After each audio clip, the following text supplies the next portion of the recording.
the Indo-Pacific, Exploring Opportunities for India, organized by the Department of International Relations, Jadavpur University, and the Jadavpur Association of International Relations, in partnership with the Indian Council of Foreign Affairs. I am the MC for the event, Alokanandana, from International Relations Department, Jadavpur University, Kolkata. Before we start the formal proceedings, I request you to put your mobile phones on silent mode and avoid conversation during the proceedings. Thank you very much for your cooperation. We now have some chanting followed by a welcome song presented before us by the students of International Relations, Jadavpur University. Thank you.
Thank you very much.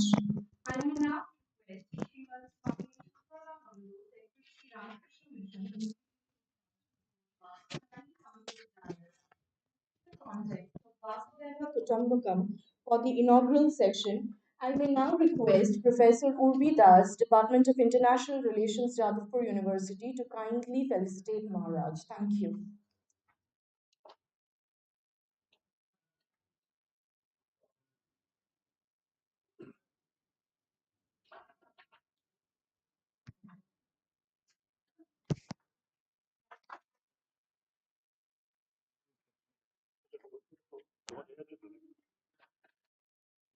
I would now request Professor Partha Basu, Professor, Department of International Relations, to to come to the dais and set the context of the day by introducing before us the theme of the conference.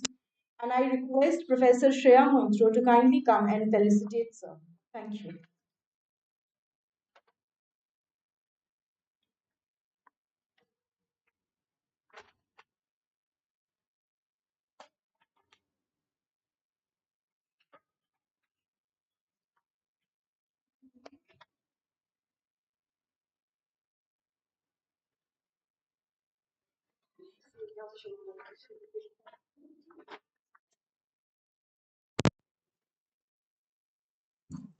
May I now request the speakers for the inaugural session to come to the dais for the introductory remarks. Dr. Pragya Pandey, Fellow Indian Council of World Affairs, New Delhi, and Shri Anirban Sharma, Senior Fellow Observer, Researcher Foundation, Kolkata.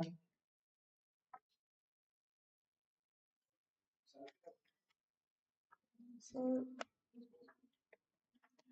I request Professor Chiranjib Bhattacharjee, Pro-Vice-Chancellor, Jadavpur University, to come to the dais for the special address of the session. I request the students of international relations to kindly felicitate our dignitaries.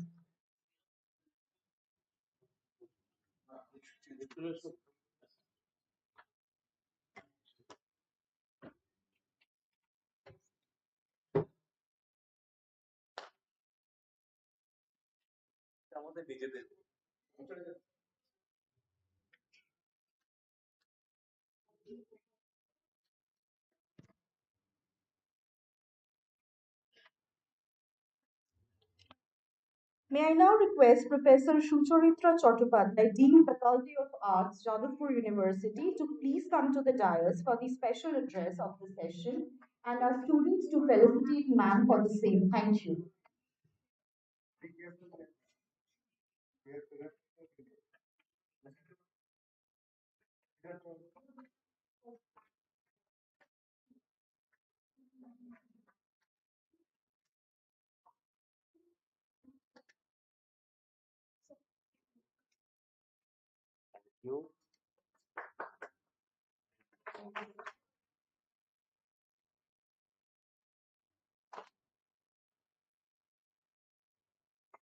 We may please have a round of applause.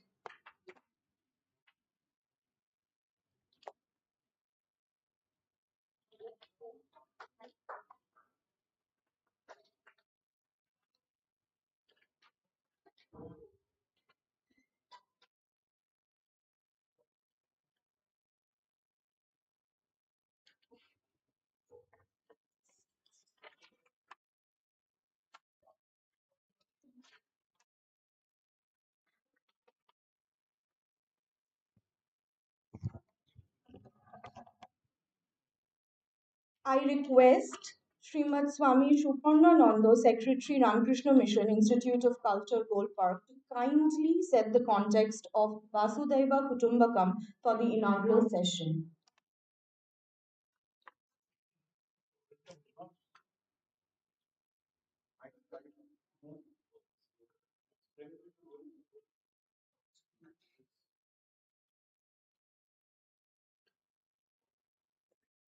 I'm really sorry for the discrepancy. I would request Professor Imankalyan Lahiri to kindly come to the dais and deliver his welcome remarks for the session. Thank you.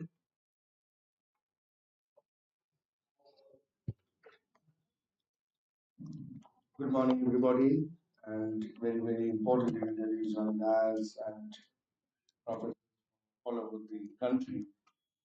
Um, I really thankful to Indian Council of World Affairs, Ministry of Heavy Industries, Observer Research Foundation to support us to organize this conference for the next 2 days. We have with us Professor Chiranjib Bhattacharjee, who is always with us and supporting us for a very long time in organizing things, different events. We have Sucharita Chattopadhyay with the team in the Faculty of Arts of this university. We have Pragya Pandey from Indian Council of World Affairs. We have Anirban from Observer Research Foundation, Professor Partha Basu, and importantly, Swami Suparnananda Maharaj, our beloved Suparnananda. Now, what is important for us to discuss for the next 2 days that we are doing for the last 3 months, rather, since January, and this is the ninth event we are hosting on G20. And you know the basic underlying perspective what G20 is giving us, the basic concept of Basudhaiva Kutumbakam. And I'm sure that Maharaj will discuss on that particular aspect of understanding the phrase. But Indo-Pacific, as far as the region is concerned, that it is a transformation from the concept of Asia-Pacific for a very long time.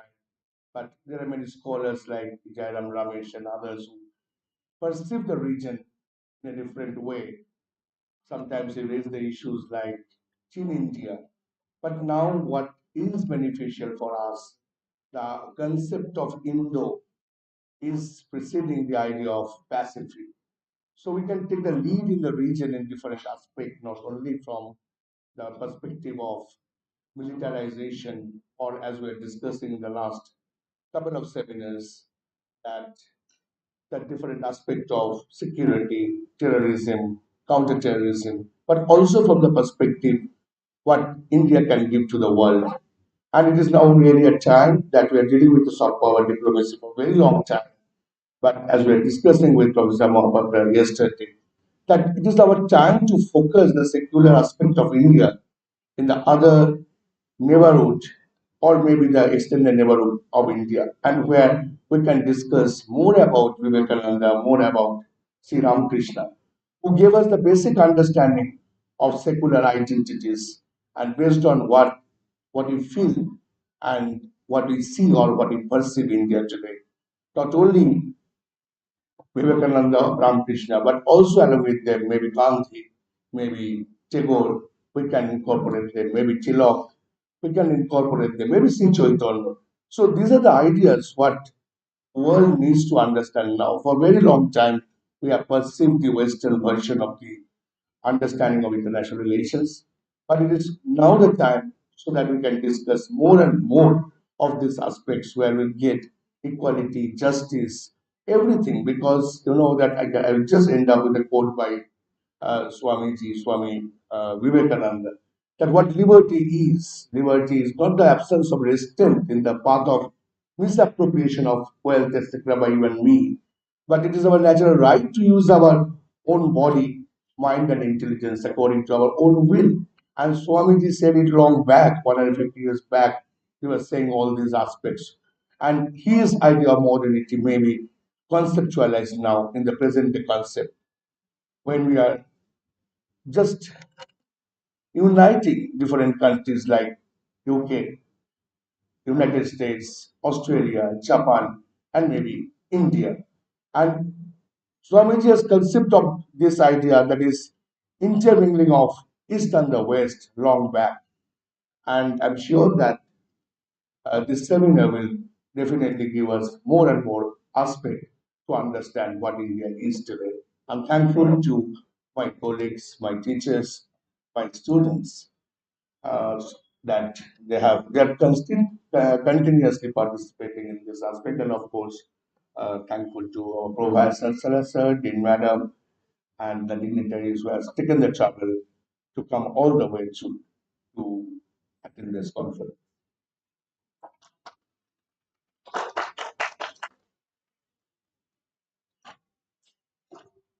Thank you so much, sir. May I now request Swami Suparnananda, Secretary, Ramakrishna Mission Institute of Culture, Golpark, to kindly come to the dais and set the context for the inaugural session.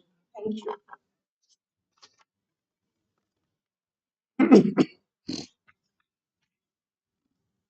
Om Janani Sharadam Devi Ramakrishna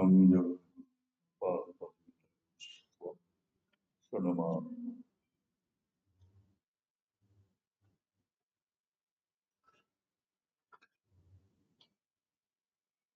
So I'm thankful to the organizers, especially Professor Imankalyan Lahiri for the kind invitation they have accorded to me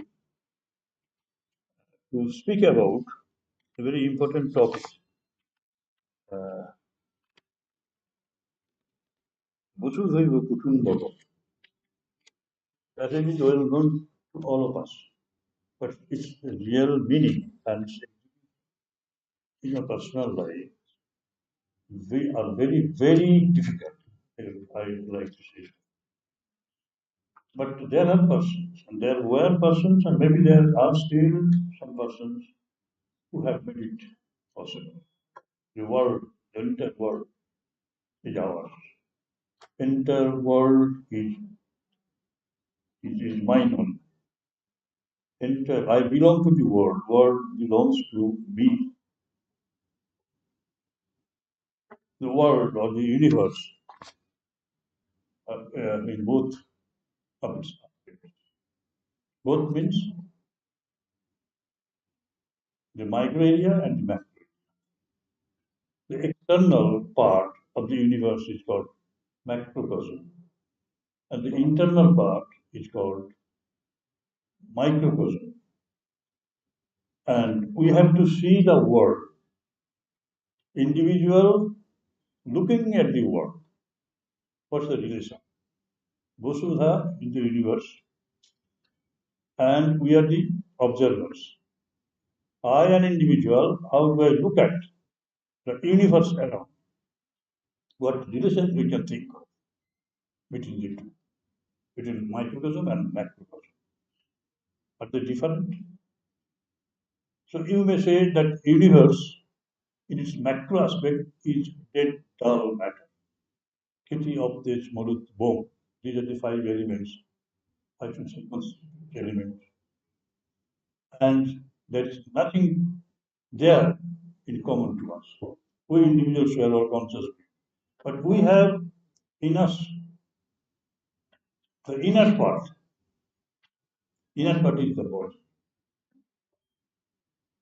But within each of us are at least mind and intellect. And of course, prana. But these are categorized as even matter, the finer part of matter. Because of their association with consciousness itself, they look like conscious. That is the discovery of the Indian sages long ago. I'll try to give you an account very briefly the way they used to connect this inner insensitive part of macrocosm into fitting into the living part of our being. So that there is no basic difference between universe and individual. So, Kiti of the Morud Bomb, that these are all the five material aspects of the universe. It includes everything. It is earth, of water bodies are there. Three-fourths of the area of the universe, Then Vayu, then Tejo, Agni, and then sky. So universe means this. And are we different from, as individuals, are we different from this earth, this water, this fire, this Vayu or air and the ether? No. If you want to know this, Rustam, if you want to know that chair in its ultimate state, you cannot see it in the physical. We can divide an object because it occupies some space. And you go on dividing the whole universe in order to know the basis of it. exist. On what superstructure this entire edifice, the whole universe, is standing. Ultimately, we will come to atom. An atom has been broken into 200 times successfully in order to get to the ultimate reality on which this universe is standing. Basis. And this has been done by the scientists. There is no scope of speculation here. Scientists, they have proved that there is unity in matter. That is, if you want to know the chair, I think Chiranjib is a man from science. So physics says, or even chemistry says that we'll get to atom first, and they used to feel that atom is the last state of existence of the universe. But again, 200 times they have broken this atom. In the middle, they have come across electron and proton. But ultimately, they didn't rest. They started their journey and ultimately found out that it is what the hypothetical party which had existence but no dimension would not be visible by any sophisticated microscope. It is there, but it has a greater tendency to go beyond this space. So when a particle goes beyond the space, it becomes invisible. We have defined point that point having existence but no dimension. And that is the seat of all power. So scientists have been doing this because they wanted to know the seat of power. Power is in the small, not in the so big. And you know the effect of this power. Hydrogen bomb. Not only atom bomb, hydrogen bomb, nuclear. This is the state of this physical universe. And they say that we do not know where they have gone. This whole entire universe, where it has gone, we do not have any way to know that because it goes out of our face. It is not to be experimented in the laboratory itself. But they say we do not know. Being very small, it is very important. So why it has come? It has come out of space. Yes, within space, everything is divisible beyond space and time. That is the reality. The undivided has become this divided part by coming through space. This is reality about the physical universe. And Swami says, you say that it is not there in the physical universe, it has come into you, your prana. So ultimate resting point of the whole universe is prana, and then spirit or consciousness.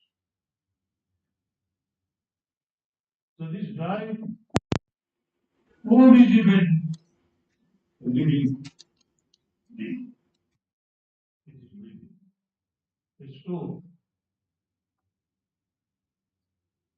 it is also conscious. And it was proved by Ramakrishna. I don't go into the details of that. But that's why it is a universe was very much fond of Ramakrishna. And he wanted to do, and he could prove beyond doubt that the universe otherwise called matter is also.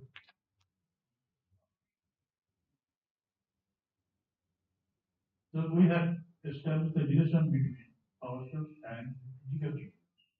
But what about we? We are all different persons sitting over here with different bodies. As bodies we are, and we feel it in the waking state. That was. We have found so many differences between man and difference between the rich and the poor, difference between the virtuous and the vicious. In so many different ways we have. We have been sustained these differences among us. But we do not want to explore where we are one. Yes, we are one. When you go to sleep and dream, your bodies are lying on the bed sheet, but you come out of the body and create a new world in the mind. Body is there, the closed door, lying on the bed sheet. And you, as mind, you have separated yourself, your body from mind. Yes. You come out of the body and mind and create a new world in mind, which you enjoy. You have a creative heart and you feel that.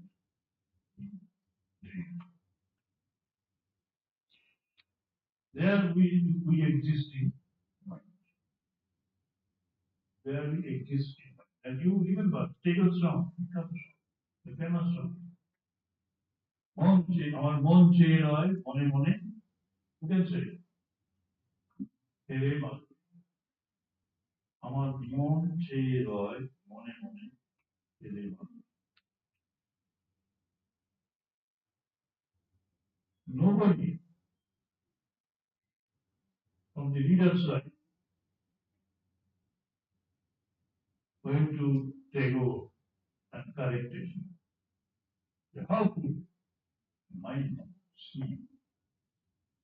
Mon Che Roy, mind cannot sleep. But yes, from the little discussion that just I have made, that in dream we see the mind's power. Because our physical eyes are closed, remaining on the base. And what light? With what light we see all this? Because there is the physical, electric light, sun's light, moon's light, candlestick light, all lights are lights. But still, we can visualize everything that we see. So as a mind, sometimes I see, or we see, that we are lying there. Sometimes you have the vision of your own physical body. You can see so many things, but this is your power to see your own body. So that means that you have a body and you are not. You have a body. I am space. I can take it down. Similarly, I can come out of my body and mind and dream. The dream state is as here, as more here than what you see in the waking state. I'm afraid that none of you have got that sort of intuition. Yes. And as mind, we are closer to our head. That's why we can accommodate within a single point. So many minds. And last of all, we go to sleep and enjoy our sleep. Being lost in sleep itself, being completely forgetful. So when we sleep, when we are in deep sleep, there is no consciousness of our existence, body and mind and intellect, everything, for which we take so much of interest and pride also. We are all different because of differences in mind and body and intellect. But these are all facts. That's why we do not feel anything when we are in deep sleep. So what does it mean? We are one with our existence, with our reality. We are one with consciousness. That alone is real. And there is no distinction between a man and a man and woman. That in this deep sleep state, we are always one with our real nature for 4 to 5 hours a day. If you cannot sleep, you would become insane. So we do not want to know our real existence, real nature when we are in the waking state. But it is a point that when you go to sleep and enjoy your sleep, you must know that it is not disturbed by mind and body. They cannot create any disturbance. They are absent. Mind, body, intellect, they are lost in consciousness. So this is our real nature. And consciousness, we are all one. And because we are all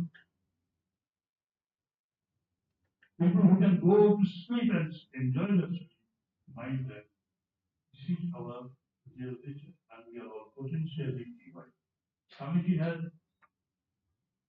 again and over again stressed this point that each soul is potentially divine because in deep sleep we are one with this unit. We have to know it. The waking state. Without effort we can know deep sleep. But spiritual life, the religious life, means that you have to know that state of your existence, real existence. Through what? Through unselfish service. The service done in the spirit of sacrifice. You have to become conscious. You have to convert your occupation into a meeting ground of the divine. When you are just speaking to your students, you have to look upon your students as the manifestation of them. Not that you are speaking to the physical. So convert your occupation, breathing, giving a livelihood into such a way that you develop gradually a detached mind. That is most important for all of us. Swami has stressed it so beautifully.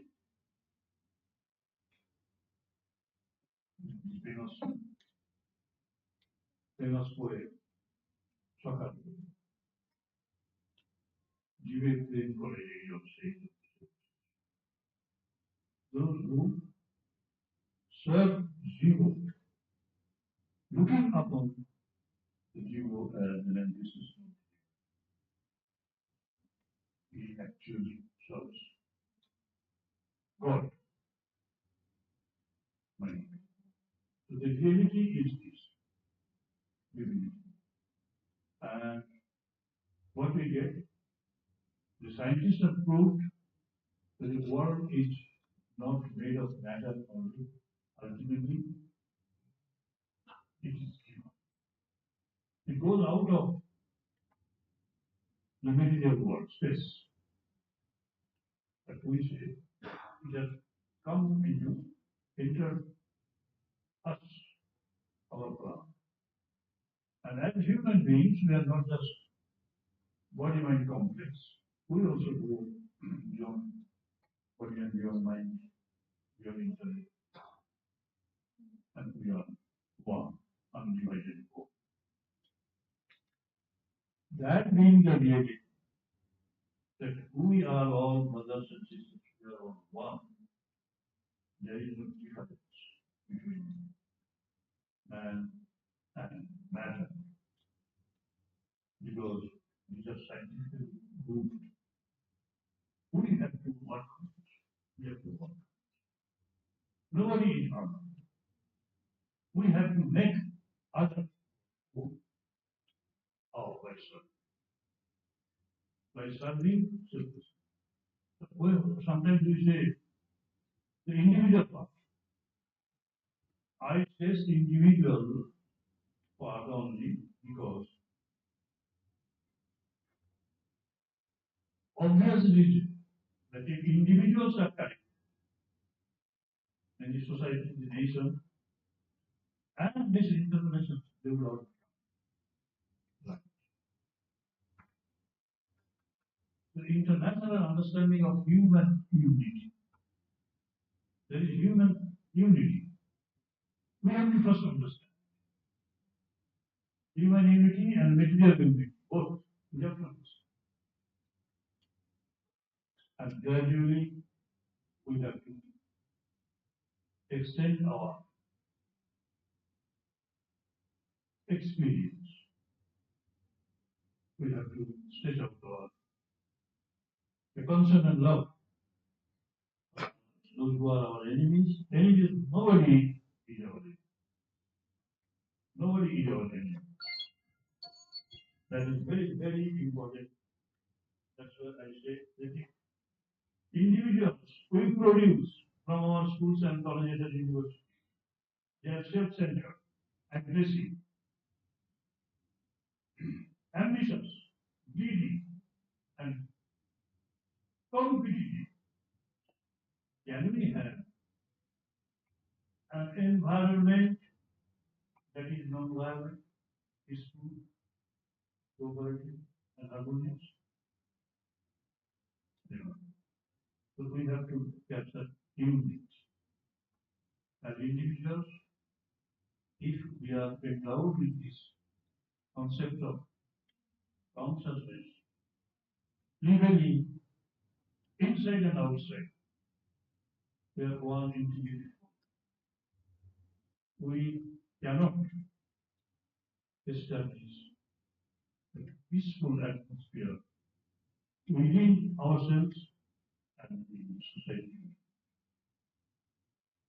So Basudhaiva Kutumbakam. This Basudhaiva universe is our very own, only in this sense, not in the universe. There are so many ways to prepare ourselves for that. There is JUIR, there is Jnana Yoga, Pragya Yoga, there is Bhakti Yoga, and there is Karma Yoga. So Swami just says Karma Yoga very much because we have to do our karma. And if we can divinize our, spiritualize our day-to-day work, if we can feel others' sorrows and suffering as our own, and try to remove their suffering and enjoy their happiness, we will be amply rewarded what's the goal. So I have given you an idea of what is the meaning of the Basudhaiva Kutumbakam. And you have to work on it simply by being selfish. Sometimes you may rebuke the children, you are not behaving in a better. But if the student in turn asks you, sir, You have been telling me repeatedly to behave in a better way, but I can't. And I feel I cannot do so if I am not. So what is your conception of a better man? Who is a better man? A better man is unselfish. An unselfish man is better. Not me, but you. Your sufferings, your joys are my sufferings. In the Bhagavad Gita, 6th chapter, 32 sloka, 32nd sloka, you got the beautiful Gita is explained. Atma ko mera sarvatma samam prasthitiyo shubham vajivadu prasthitiyo yogi param.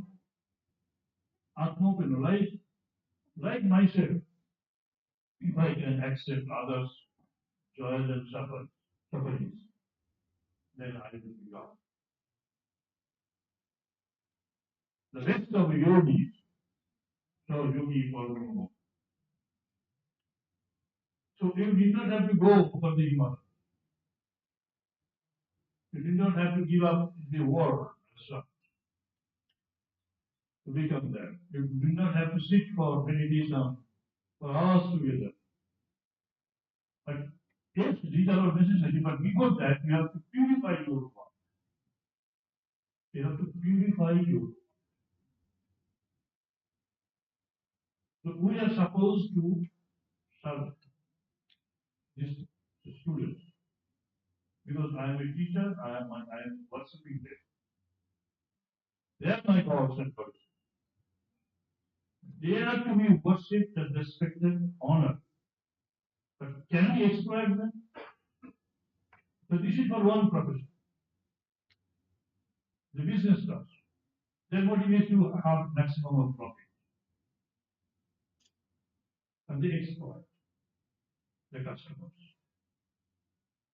But just see if Karma Yoga is practiced.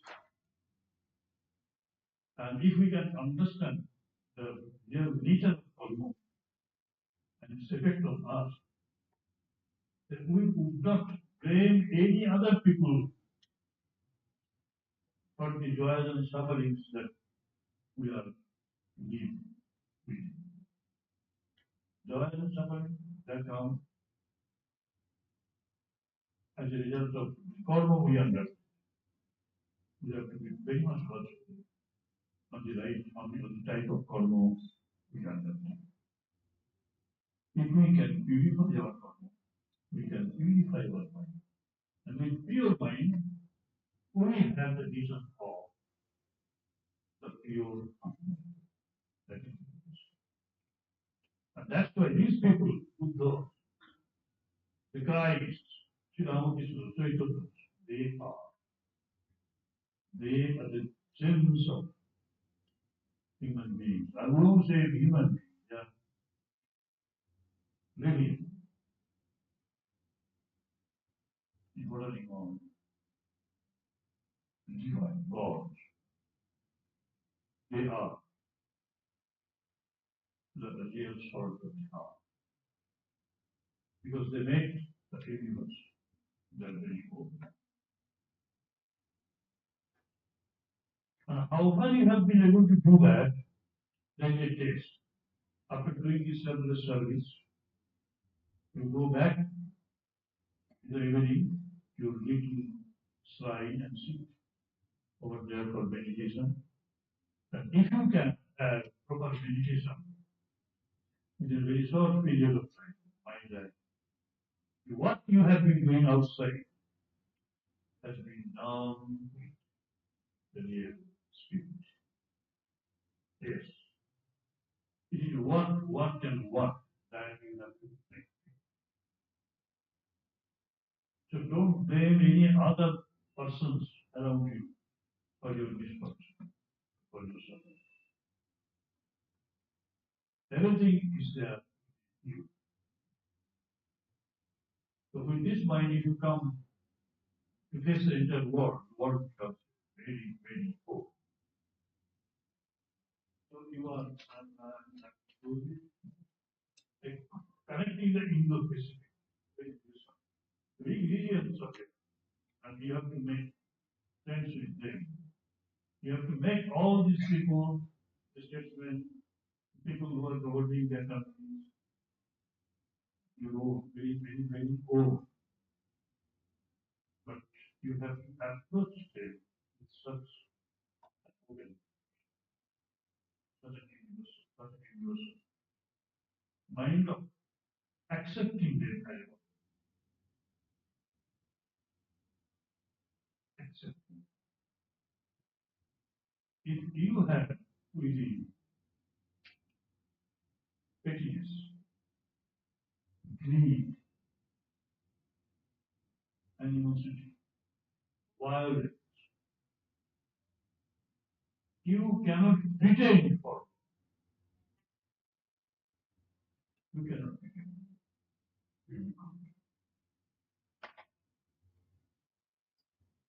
So it is a question, can we make it subject for establishing relations with the other countries?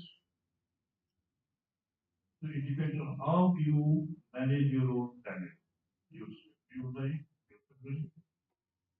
people living around you, if you do not come to help the people around you, you are not supposed to.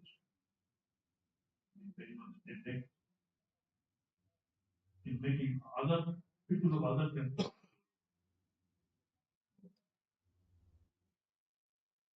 there should not be any theft in the chamber of Bhavel Phare Jano Purima. You have to make your mind. Thank you.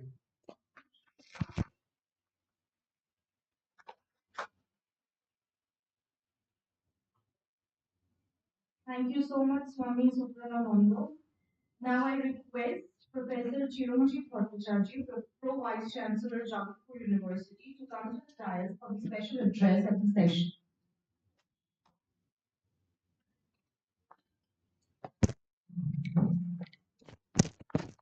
Good morning, everybody.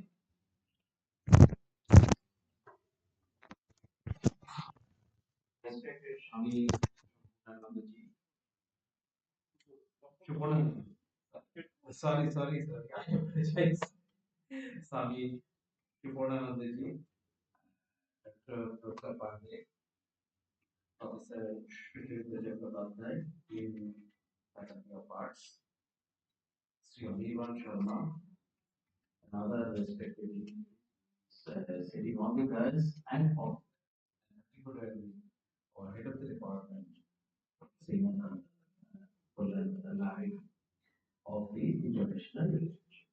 So it's really great that the IR department is organizing this conference on connecting Indo-Pacific, exploring the opportunities for India. In fact, IR department is very active. In this week itself, they organized another event. Particularly, it was organized by the students and the alumni of the IR department. And I did that particular event also. So in that respect, IR is definitely very active department, and I must thank the organizer for organizing a two-day conference on such an important topic on connecting Indo-Pacific, exploring the opportunities for. In recent years, the concepts of Indo-Pacific has gained tremendous prominence, and India has emerged as a crucial player in this. The Indo-Pacific serves as an economic and strategic hub for global trade, with India situated at the crossroad of critical shipping lanes connecting East Asia, Southeast Asia, and the Middle East. India's location in the Indo-Pacific offers several opportunities to explore and connect with the rest of the region. India has a democratic framework, a stable political environment, expanding market opportunities, and a progressive economy, offering an ecosystem that is favorable to business, enterprise, and innovation. One of the most significant opportunities is aligning India's connectivity framework with other nations in the region. Connectivity initiatives such as India Minded Digital and Board Program, Shagomala, Harutmala, and international north-south transport corridor are vital to improve the movement of goods and services, thereby enhancing economic growth across the region.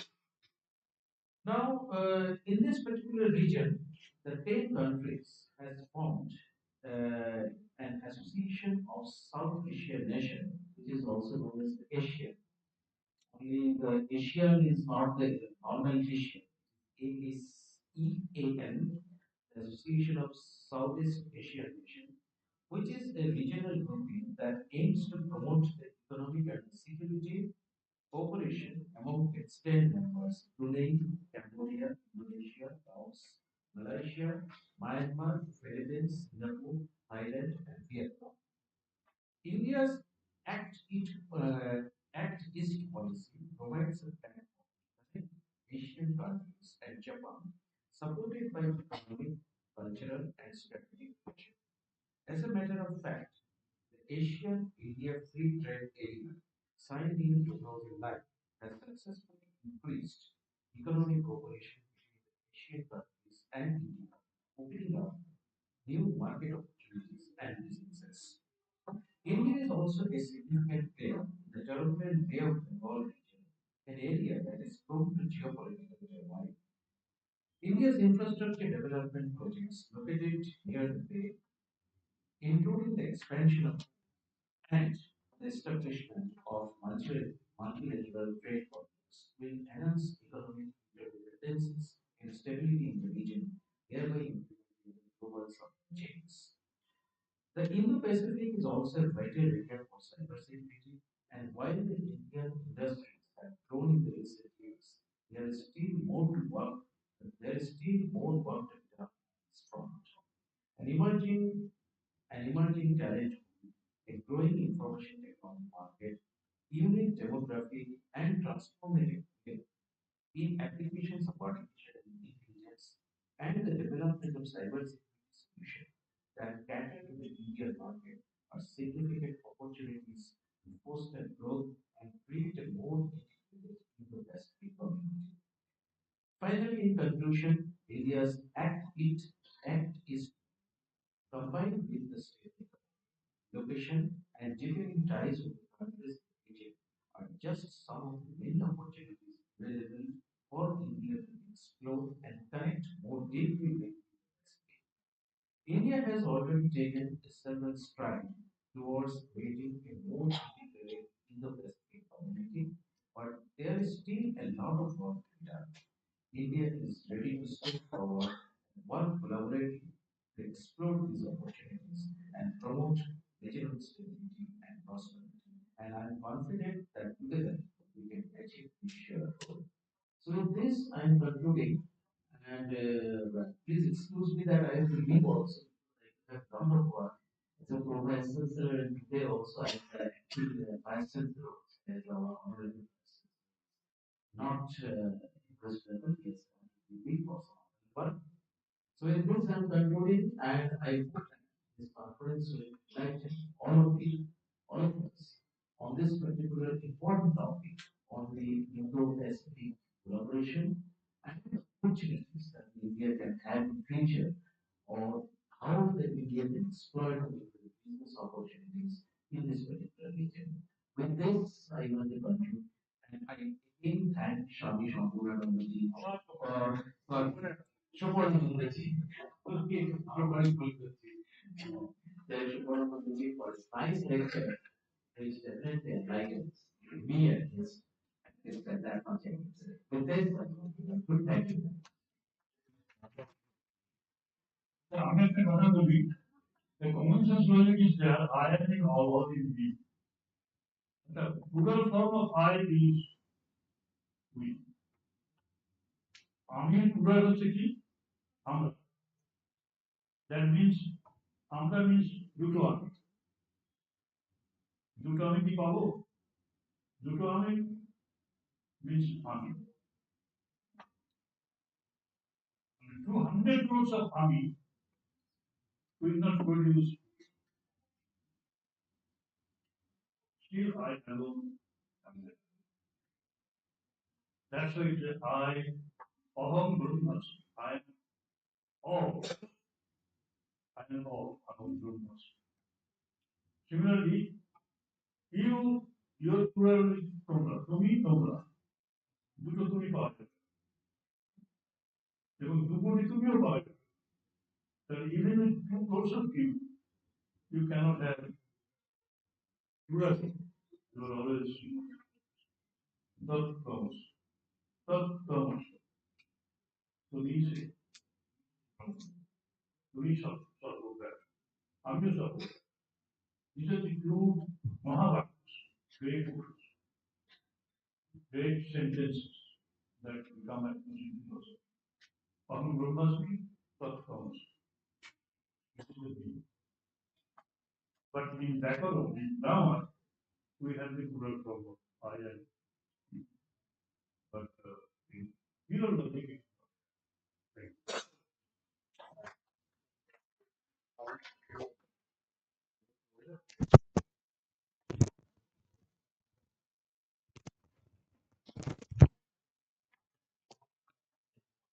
Thank you, sir. May I now request Professor Sucharitra Chattopadhyay, Dean Faculty of Arts, Jadavpur University, to come to the dais for the special address of the session. Thank you.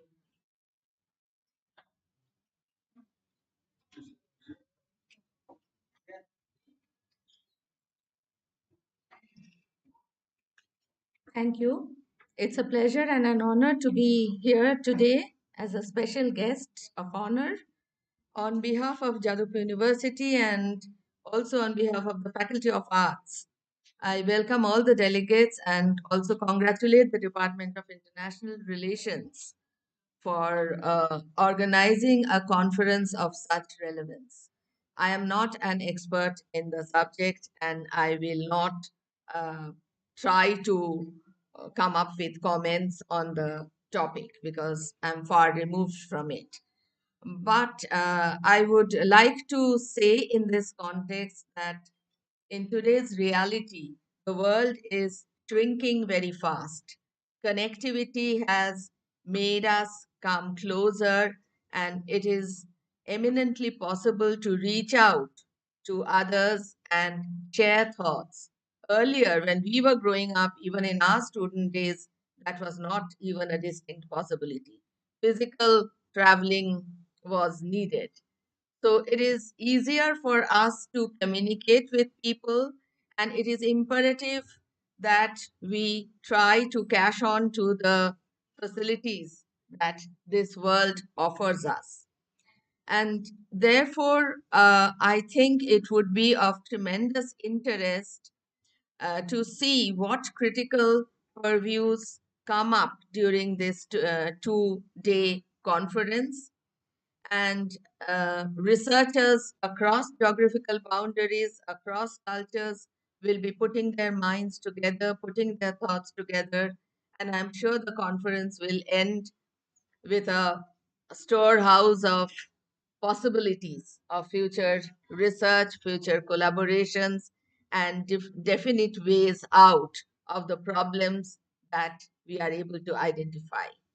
So, on that note, I will not be taking much time. I wish everybody the best, and I hope International Relations Department comes up with a fantastic conference over the next 2 days.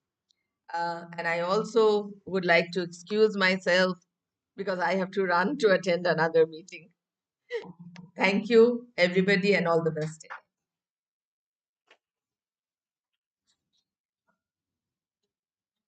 Thank you, ma'am.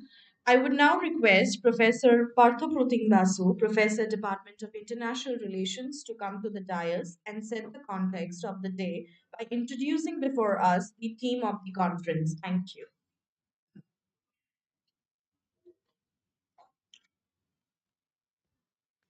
Good morning, everybody.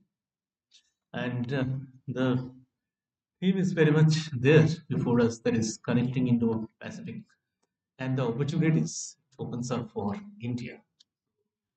I may just discussing a few points, very key points. Just to begin with, the idea of Indo-Pacific, that is, it's a geostrategic and and this is gaining popularity over the last decade or so. And basically, a number of countries, for example, Japan, United States, Australia, India, France, some of the Southeast Asian states, Asian states. Now, in their security discourses, this is featuring this geostrategic construct is featuring very prominently. And as already been indicated, this is perhaps promising to replace the previously dominant construct of the Asia. Now we have talked about, just mentioned several countries, several powers, which highlight through their security discourses the idea of Indo-Pacific. And of course, different understandings emerge from this. They have different takes on it. But at the same time, there is a common denominator. And this is the key thing to my mind. That is the two oceans of the Indian Ocean and the Pacific Ocean. They are imagined as one contiguous area. That's the core, I think.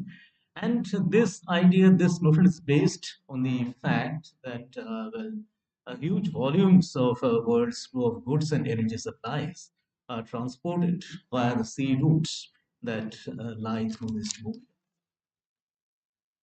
Now, to briefly look at the origin of the concept, that is, the concept was floated by the Japanese Prime Minister Shinzo Abe in 2007. And interestingly, when he was addressing the Indian Parliament, he was actually delivering a lecture on the confluence of the two seas. So that says it all. And he was advocating basically a case for strengthening political linkages among the various democracies situated in the Indian and Pacific.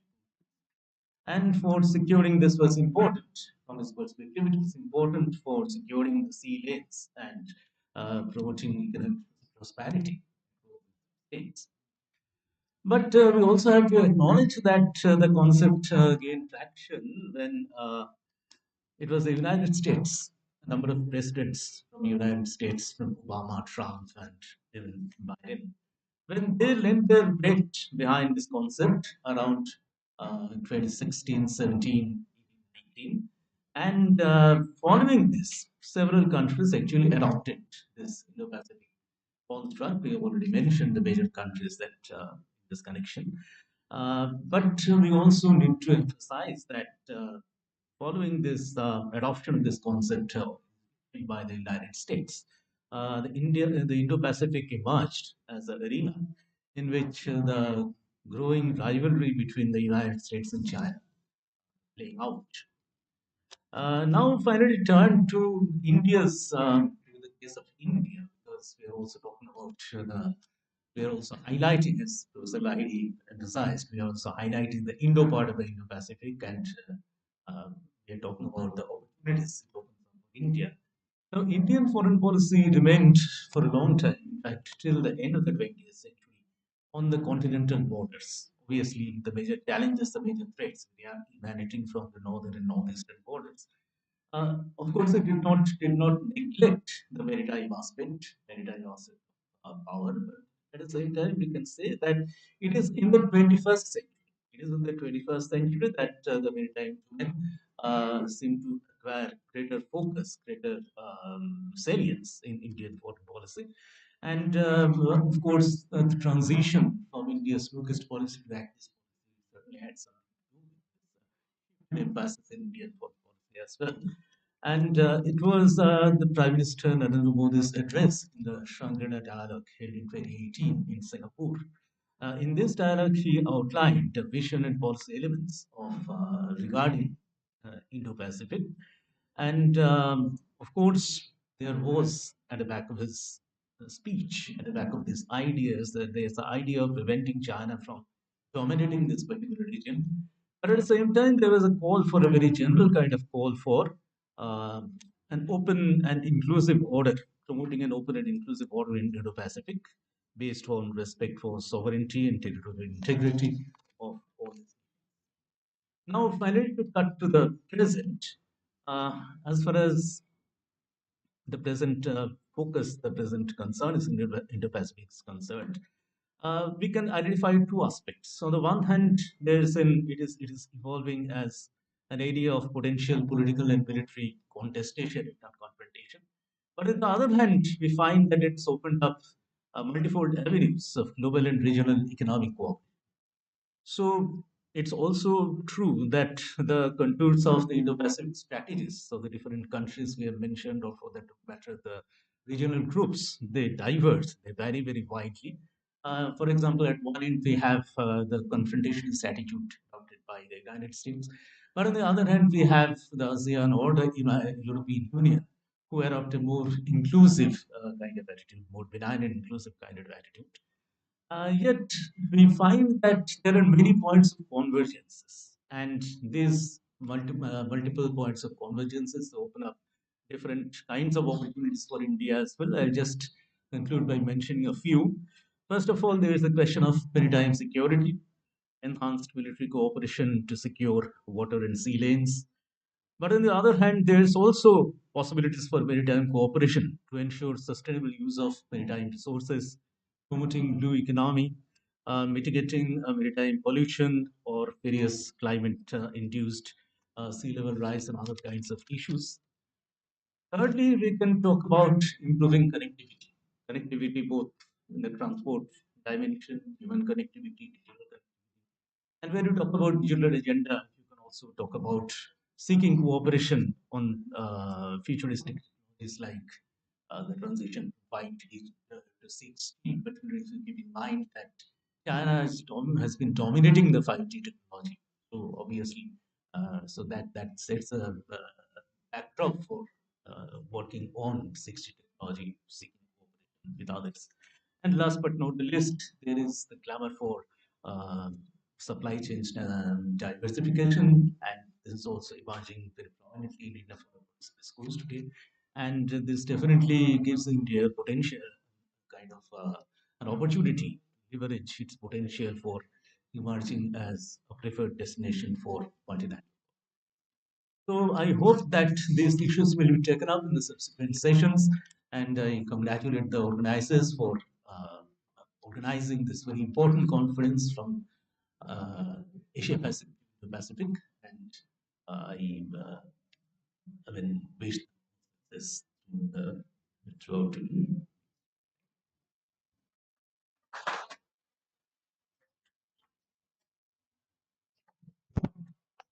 Thank you, Professor Basu. May I now request Dr. Pragya Pandey, Fellow, Indian Council of World Affairs, New Delhi, to kindly come to the dais for her introductory remarks. Thank you.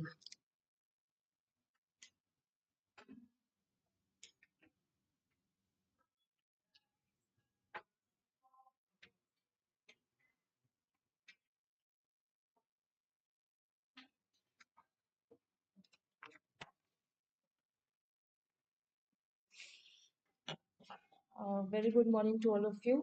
It is my pleasure and an honor to speak here today. The mic is okay? To speak here today this very important gathering. First of all, I would like to thank the Jadavpur University, Department of International Relations for having me today. Special thanks and many congratulations to Professor Lahiri and his team for organizing this conference on very pertinent theme, the connecting the Indo-Pacific, exploring the opportunities for India. Let me first begin with a few words about my institution, which I'm representing today, the Indian Council of World Affairs, especially for those in the audience who have not interacted with us before. The ICWA, established in 1943 by a group of public intellectuals with the principal objective to create an Indian perspective on international relations and act as repository of knowledge and thinking on foreign policy issues. By an act of parliament in 2001, ICWA is an institution of national importance. The Council today conducts policy research through an in-house faculty as well as through external experts. And we also organize an array of intellectual activities like conferences, seminars, outreach programs to universities and institutions across the country, and also bring out a range of publications. We have our own journal, India Quarterly, which publishes regularly.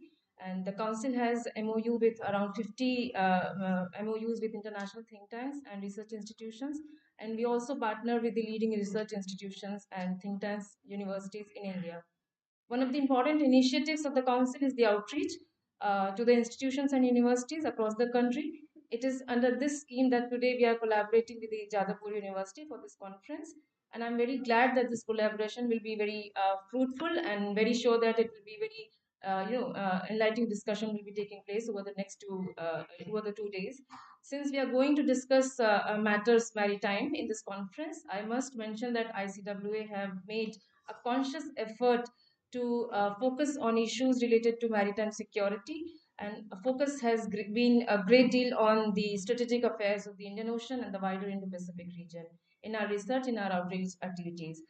Today, we are discussing one of the most crucial topics of the contemporary times, and I'm looking forward to hear the views of all the eminent experts who have gathered here. The Indo-Pacific region that we are talking about today basically essentially characterizes the vast maritime geography, which combines the two, large bodies of water, Indian and the Pacific Ocean.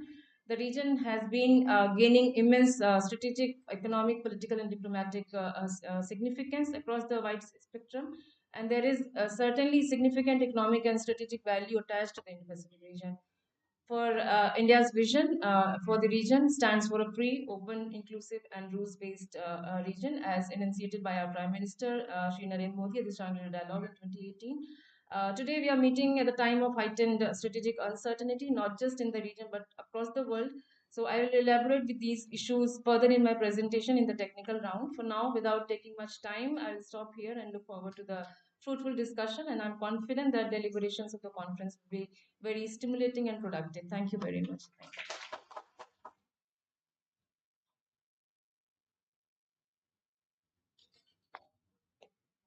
Thank you, ma'am. I now request Shri Anirban Sharma, Senior Fellow, Observer Research Foundation, Kolkata, to kindly come to the dais and deliver his introductory remarks. Thank you.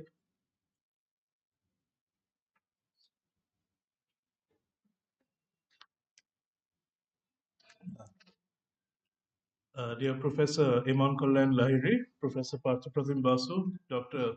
Pragya Pandey, and colleagues and friends, a very good morning to you, and it's a pleasure to be here today at this conference on the Indo-Pacific. On behalf of the Observer Research Foundation, where I work, at the outset, I'd like to thank the Jadavpur University Department of International Relations, with which ORF, in fact, has a long and close relationship, the Jadavpur Association of IR, and of course the ICWA for bringing us all together and hosting us over the next couple of days. On a more personal note, I happen to be an alumnus of JU myself, and I spent 5 of my best years here. So coming back to the university is really a sort of homecoming for me and a return to the alma mater in every sense of the word. Now, when we speak of connecting the Indo-Pacific, we usually tend to think of the more conventional domains of maritime relations, trade, security, economic cooperation, and transport. So I was really quite delighted when Professor Bhattacharjee and Professor Basu before me actually touched upon the digital aspect of connectivity as well. This is really what I'd like to build on and speak a little about myself, these issues of digital connectivity and cyber cooperation, and to try and explore how they're contributing to the notion of a free and open Indo-Pacific. Uh, in terms of the growth and use of technology, this is a particularly exciting moment for the region.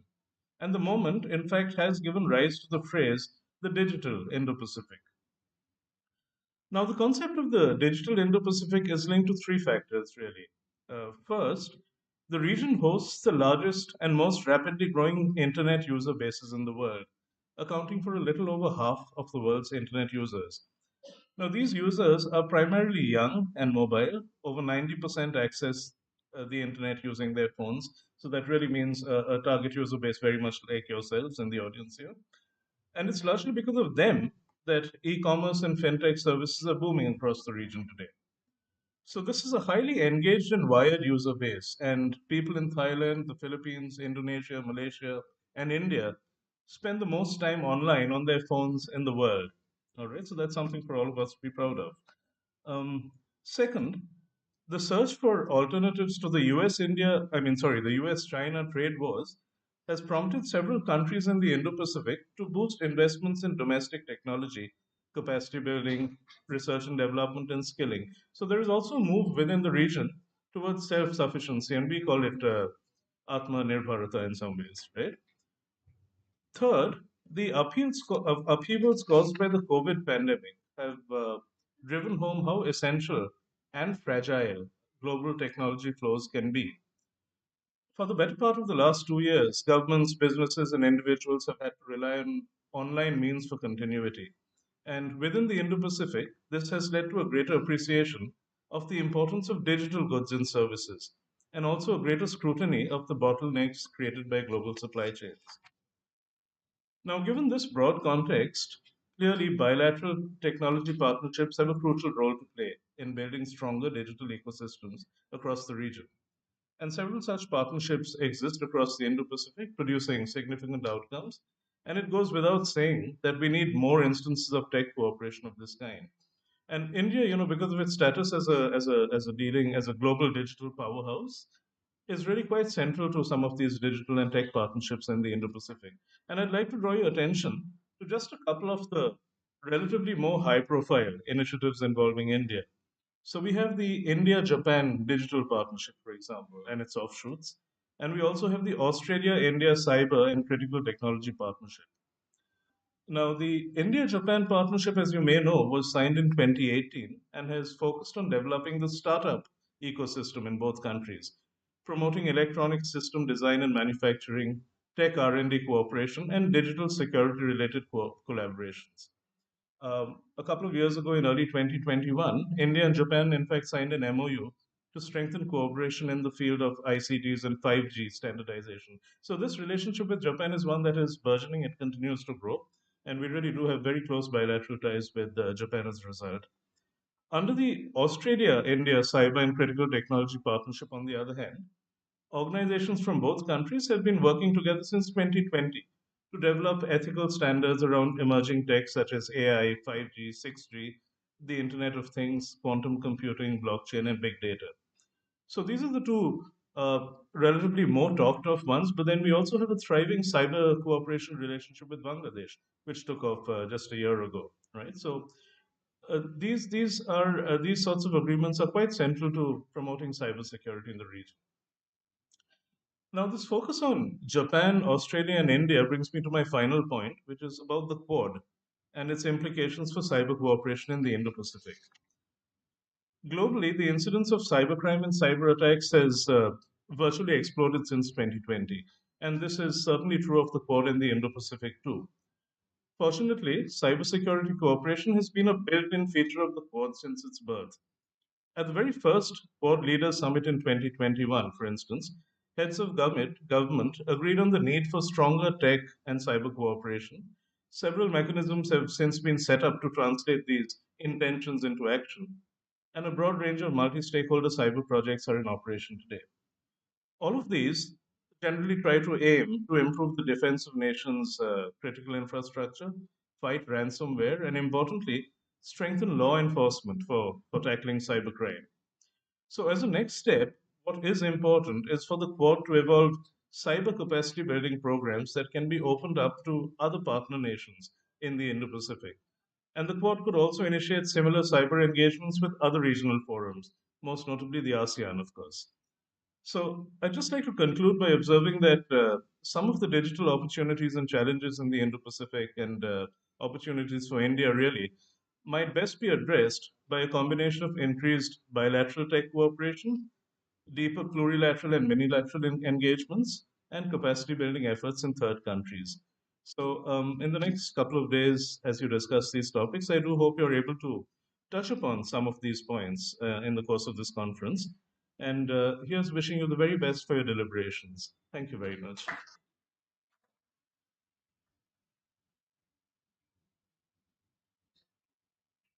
Thank you, sir. With this, we've come to the end of the inaugural session, and I now request Dr. Shreya Moitro, Assistant Professor, Department of International Relations, Jadavpur University, to kindly come to the dais to deliver the vote of thanks. Thank you.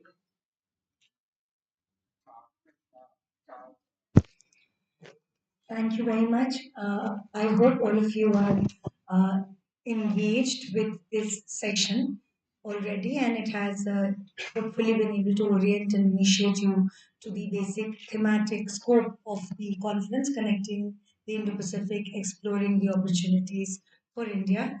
we are looking forward to some very exciting sessions. We break for tea now, and before I do that, I would just take a minute to formally propose the vote of thanks. For the inaugural session, we profusely thank the higher administrative authorities of the university who could make time and join us. Our Honorable Pro-Vice-Chancellor, Professor Chiranjib, our Dean, Madam Sucharita Chattopadhyay, and of course our very esteemed delegates and dignitaries who have joined us from different parts of India. Ms. Pragya, our Maharaj Swami Suparnananda, and also the dignitaries who have joined us from Delhi. I profusely thank Mr. Anirban and our beloved Professor Partha for helping us initiate the conference with hopefully a very academic and very poetic note. I thank the members of the audience for being patient with us. We will, I think, take a few minutes before we break for tea. And okay, so we have no tea right now. So yeah, so bear with us for a few minutes, and I again hand over the dais to Ms. Olokananda to continue with the deliberations.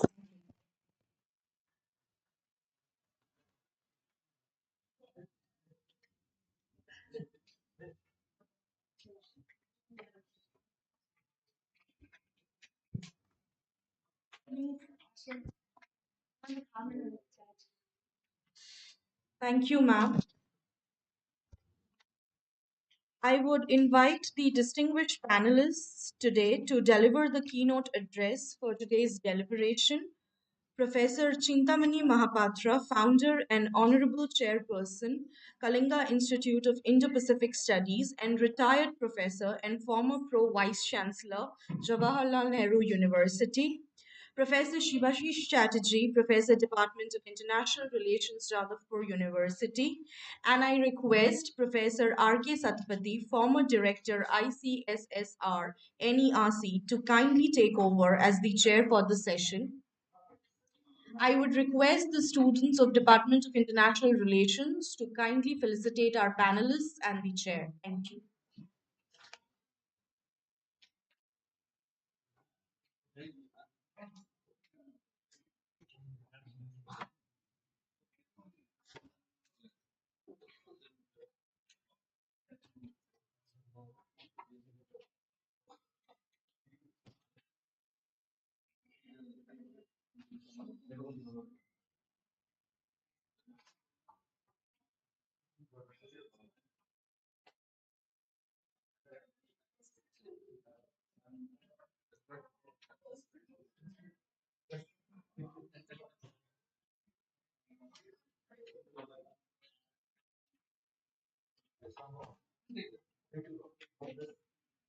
We can have a round of applause, please.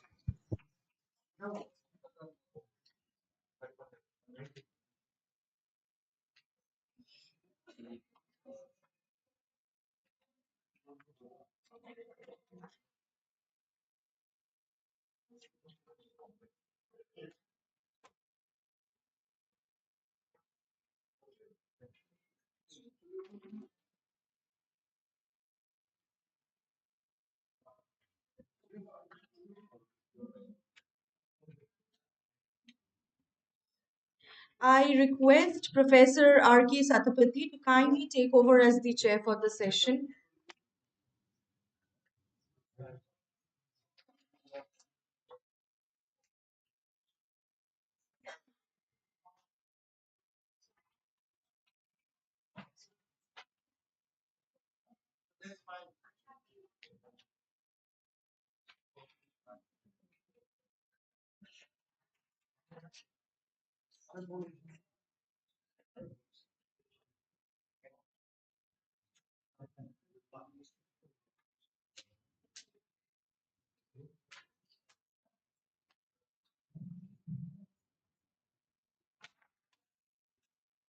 Morning to you all. So I think after inauguration, the first formal session, and as you know that each and every seminar and conference, it starts with keynote speech. And with us, there are two very prominent personalities, and those are specialists in this area. So they will be the keynote speakers. And not only that, if we think about this Indo-Pacific region as such, not that this region was not there previously, but this new coining of this term, it has added significance, especially the study of this region. There are a lot of subjectivity even while discussing about Indo-Pacific region from both diplomatic point of view, from economic point of view, even conceptually. So these aspects we hope that to keynote speakers they will address to these issues. So first, without wasting the time, I will request Professor Chintamani Mahapatra to speak about this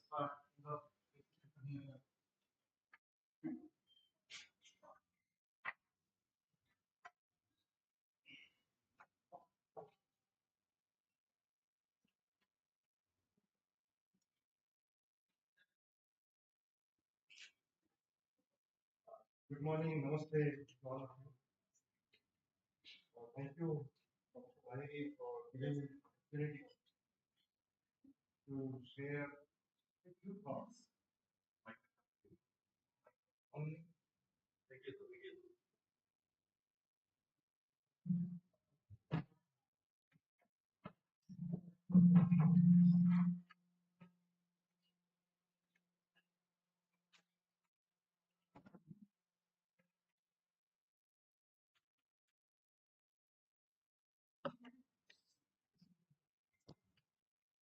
Namaskar, good morning.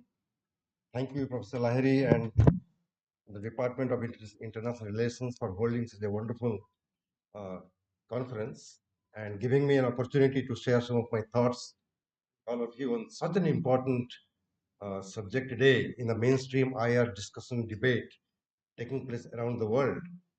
And because this is a pet topic of mine, I will request the chair to stop me whenever he wants. Even I'm also dying to have tea, so I'll not talk too much. After all, this is keynote. I'll just give some notes and some keys, and the rest of the session you just pick up and debate and discuss, and together all of us will be wiser by the end of this particular conference. I have no doubt about this in my mind. Now, Indo-Pacific. Those researchers who always believe in looking at the intellectual origin of Indo-Pacific. There are some people who say how it all began. It is more than a century old as a term. Century old. It was in 1920. There was a German scholar, and his name was Karl Hosfo. I can't pronounce properly. Hosfo. Karl Hosfo, who first time probably used the term Indo-Pacific in 1920. 20 years later, one Indian historian, Kalidas Nag, gave a reference to this particular work and the concept. And after that, decades passed by and nobody talked about Indo-Pacific. Some of the international organizations, particularly those who are dealing with fishing, soon after World War II, they used the term Indo-Pacific. It all took a big natural disaster to start a process which evolved into the Indo-Pacific, and that was in 2004 when we had the tsunami. Then the four navies belonging to India, the US, Japan, Australia came together in order to help the disaster-affected people. And from that experiment of these wonderful four countries, together trying to address the disaster, the idea came upon to the Japanese Prime Minister Abe in 2007. 3 years later, he comes to India, addresses the parliament, and then he talks about the confluence of two seas. That's why it talks about Indian Ocean and the Pacific can be one, it cannot be separated. Initially, some people were excited about it, and then India, which was already holding bilateral naval exercises with the United States, slowly expanded to include Japan at one time, even Australia. And the moment all these four navies began exercises, China woke up. What's happening? That was just a time. And now these four countries are doing exercises. Chinese government sent a demarche to all the capitals, don't do it. And at that moment, the Americans were involved up to the neck in fighting the Taliban in Afghanistan, difficult days, global war on terror. And then the whole idea of making it a quad naval exercises disappeared. And the Australians left, right? For roughly about 10 years, everyone, including the academics, slept, did not think about Indo-Pacific anymore. And when the global war on terrorism was almost coming to an end, people were getting saturated with and tired with and fatigued with warfare. And in the meantime, when the Americans are getting killed in Afghanistan, the Chinese are making a lot of money in the international market. And the whole big talk about Chinese economy. China is now the number one exporter in the world, number one importer in the world, number one manufacturer of goods in the world, number one consumer of luxury goods in the world, number one banker to the United States of America. All are China, China, China. It was in that context you had, I'm using a strong word, don't quote me, a crazy man called Donald Trump came to power in the United States. And in 27, he rediscovered Indo-Pacific, not talking about the big concept of Indo-Pacific, but in Manila, in the Philippines, when there was a conference, all these four countries, the leaders of the four countries, they had the idea of forming what is today, everybody talks about the Quad in the Indo-Pacific. Then, of course, subsequently, year by year, let me give you one bullet point developments. It was in 2017, 10 years after that, it was revived, the 2004 collaboration among four countries. In 2018, the American National Security Strategy Report for the first time mentioned Indo-Pacific. And subsequently next year, the National Defense Strategy of the United States yet again talked about the Indo-Pacific. And in 2019, the United States government brought out a report on the Indo-Pacific. Before that would happen, even in India, the government of India were dilly-dallying, even they were not sure. Prime Minister Manmohan Singh sometimes use the term Indo-Pacific, goes to Japan, talks about Asia-Pacific. ASEAN countries are not very comfortable. So many ASEAN-centric multilateral activities going on in this part of the world, EAS, ARF, a defense ministers meeting, and then all kinds of things happening. Why Indo-Pacific again? Very uncomfortable. They thought they will be pushed into the margin. Nobody knew what exactly was the interest between the construct of the Indo-Pacific. Right? Even India was not very sure about it. But to 2017, as the Quad began to evolve, it was Narendra Modi who went to Shangri-La, and there he outlined clearly an Indian perspective on the Indo-Pacific. When all these things were happening, even before the Ministry of External Affairs opened a new division called Indo-Pacific, I did my little innovation and opened the center, Kalinga Institute of Indo-Pacific Studies, registered in Odisha. I was in Delhi, remote control, technology, and I was doing all kinds of activities. Now it has stayed on. In the meantime, even the United States, not just issuing reports, they also changed the name of the Asia Pacific Command to the Indo-Pacific Command. So structural changes were taking place. And in that sense, Indo-Pacific that we are debating today is roughly about 6 years old, 2017 onwards. But it has evolved so fast that many countries who would otherwise ignore Indo-Pacific and the Quad, and China, just like the oceanic foam, it will vanish. But now they say, my God, this is going to be an Asian NATO. What a big jump. The Russians were equally uncomfortable with Indo-Pacific. All the Japanese, Indians, Australians, Americans talking about Indo-Pacific and Quad and all, where is Russia? Nowhere to be seen. And China initially thought is nothing, now it's very concerned about it. This is how the concept evolved. Now, what is the significance of this concept? Why it happened the way it happened? Very shortly, briefly. One important reason, probably in the minds of the strategic thinkers and the planners in India, in the US, in Japan, in Australia, in other countries, is everybody talks about is the rise of China. And just now I reclave the points how China became very important suddenly. But why Indo-Pacific? It is, again, my interpretation, probably because the dynamic economic growth in China ultimately made China a net importer of energy resources from the Middle East. And of course, its appetite for raw materials and commodities led China to explore getting all kinds of raw materials from Africa, Latin America, and all. So the Indian Ocean, which was really in the periphery of Chinese perception, suddenly became critical, crucial for China's economic growth and development. And when the big powers plan it out, and they always try to compete with each other, checkmate each other, deny to one another the benefits in case it's necessary. The Americans thought this Indian Ocean Diego Garcia base is not enough. We cannot separate the two. This area is very, very important. In case in the future there is a need to compete with China or to contain China or to constrain China, then let us evolve a new kind of strategy and put together Indian Ocean and the Pacific Ocean.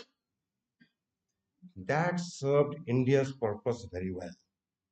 As China was becoming big news everywhere, in every capital, every newspaper, every television debate on practically every issue, India's growth story was also similarly becoming prominent in world.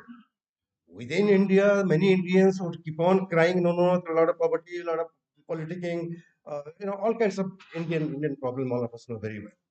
But the world was looking at not this detailed, chaotic Indian system, but how India in the meantime emerged as a prominent player in international affairs. How India's GDP growth took place, India began to play more and more important role in all kinds of discourses, narratives in international relations. That caught the attention. Americans thought the Chinese would not like India, so why not make it Indo-Pacific? The Chinese actually don't like this because India is there. I remember a seminar of this kind in Uttarakhand a few years ago. I'm telling this because it has again happened. In that seminar, one Chinese guy, there were 7, 8 Chinese, one guy said, Indian Ocean is not India's ocean. I said, is South China Sea China Sea? That guy was smart. No, no, no. That is a sea, it's an ocean. I said, suppose we change the name of the Chinese, keep on changing names. We change the name of Arabian Sea to Gujarat Sea. Will you say this is India's? No, no, no, no. Again, very recently, last week, there was a statement not from an academic like us, but from the spokesperson of the foreign ministry saying Indian Ocean is not Indian. Right? So when the Chinese would not like something, the Americans would definitely push it. So make it Indo-Pacific. In the meantime, India's interests also coincide. Activist policy, for a long time, India was sunk into South Asia jacket. It served the Chinese and the American interest.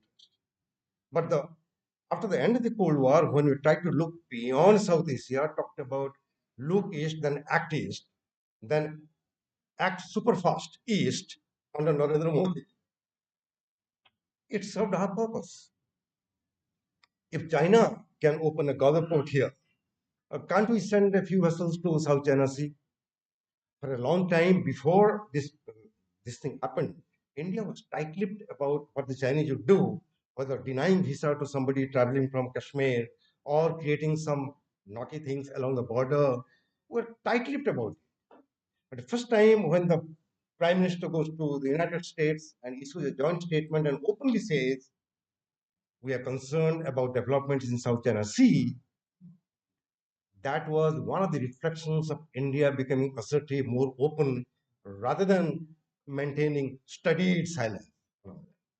So we thought that even our interest in bettering our ties with Japan, South Korea, Australia, New Zealand, even South Pacific, which no Indian PM ever went, we were having a South Pacific island, connection. So it served India's purpose and the American purpose. But Chinese were still off. Russians don't like it. Europeans didn't think about it. But today, there is an European strategy in Indo-Pacific, German strategy in Indo-Pacific, French strategy in Indo-Pacific, Australian one, Japanese one, Indian one. All of them, they think that this is a new construct. In terms of economic activities, of course, very dynamic. Look at what's happening in the Atlantic. The European Union, one of the best examples of regional integration, is facing a lot of problems, right? After the Brexit, then the Eurozone crisis, and then the pandemic. So Indo-Pacific is actually the bright spot for making the global economy dynamic. You read the World Bank report, read the IMF report, everyone talks about the importance of the Indo-Pacific. So this is a significant topic that we are going to spend the whole day in this. A few minutes more. What are the challenges? Every challenge, every word I'll say, we can have a seminar. So I'll not talk too much about it.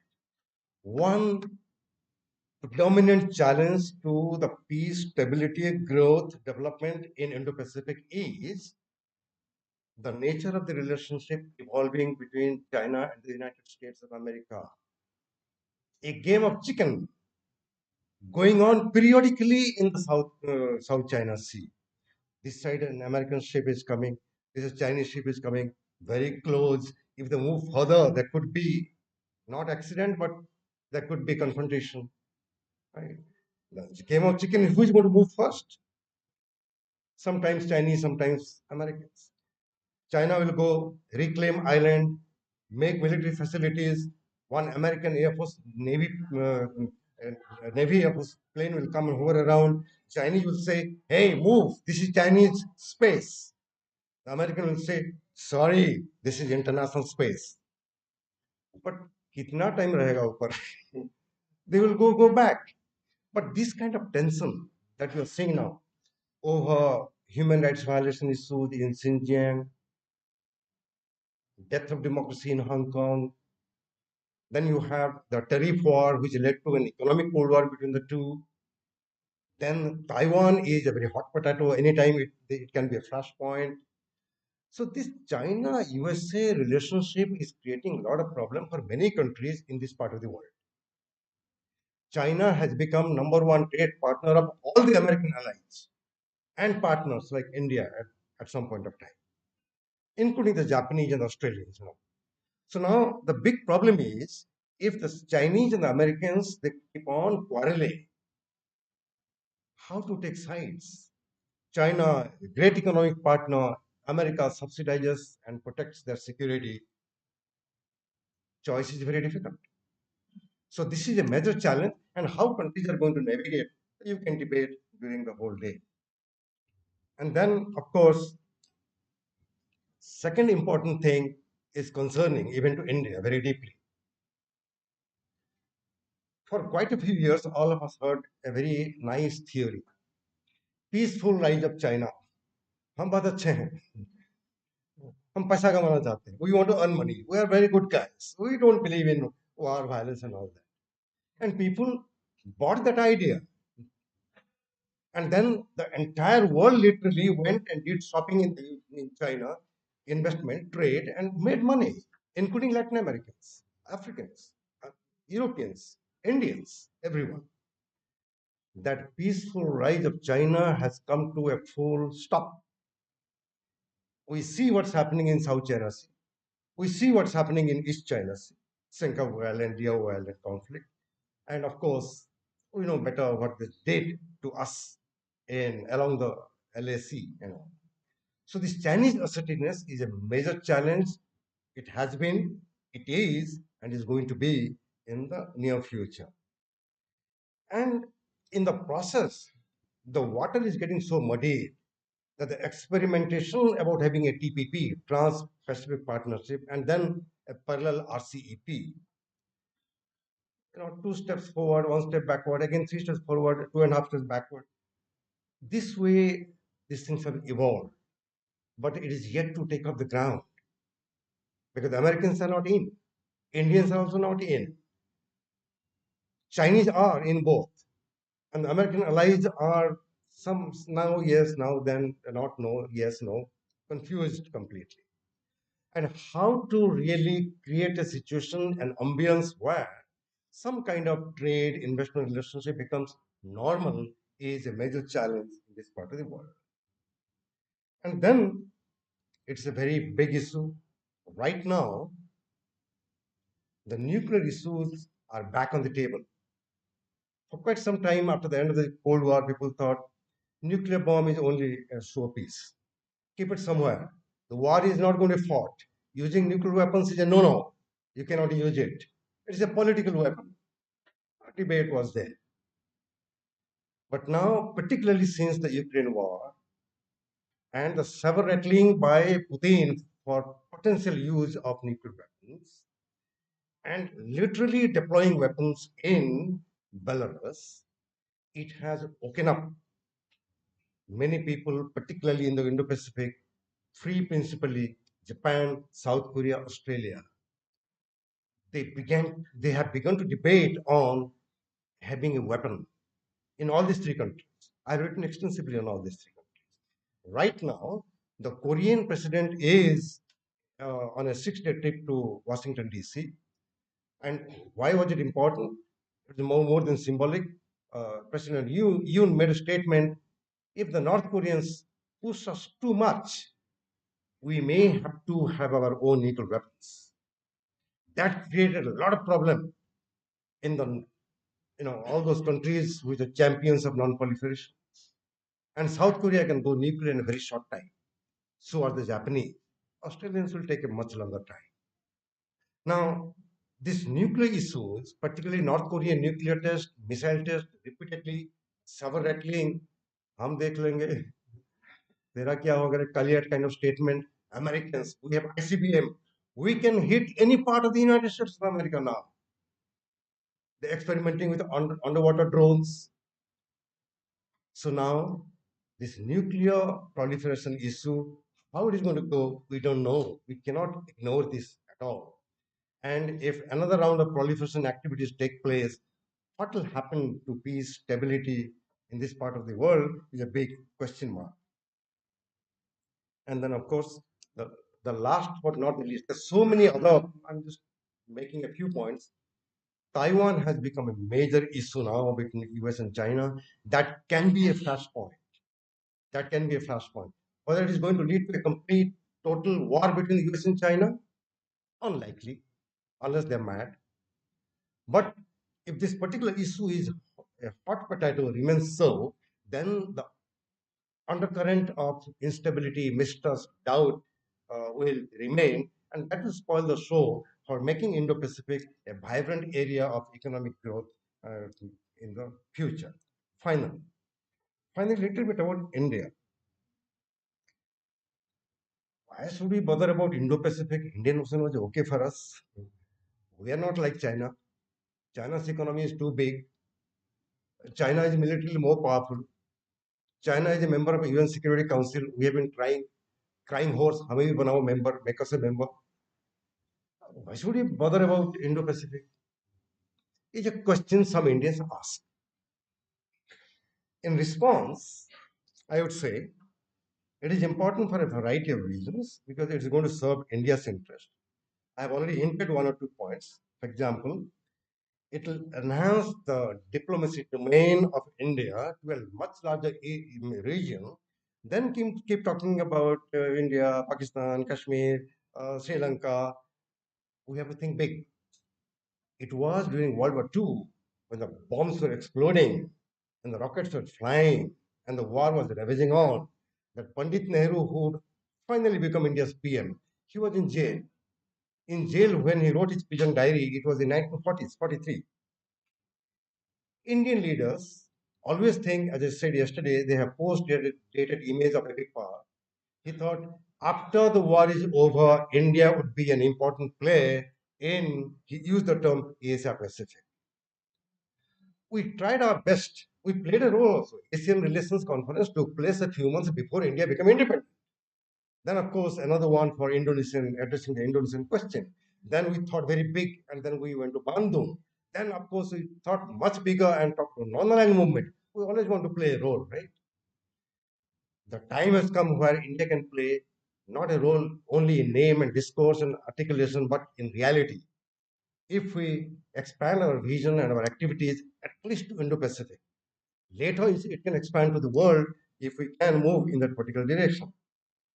And then, both for our economic expansion, activist policy, and for military expansion, this has become important, and we are already playing an important role. Selling of some missiles to the Philippines. The Vietnamese initially said yes, then said no, now again negotiating.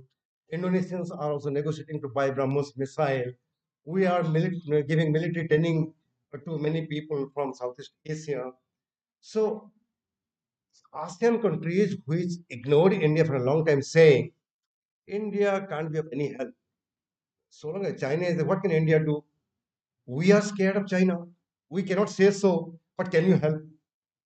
Now, that total rejection of India has now changed.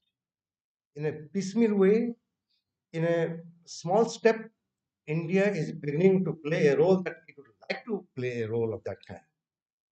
Because in every instances, China would try to push India out of any mechanism. There are evidences, but now that cannot happen anymore. In East Asia Summit, India was a member. ASEAN Regional Forum, now India is a member. It became full dialogue partner of ASEAN much later. But the Chinese are trying to push India out. Now they cannot.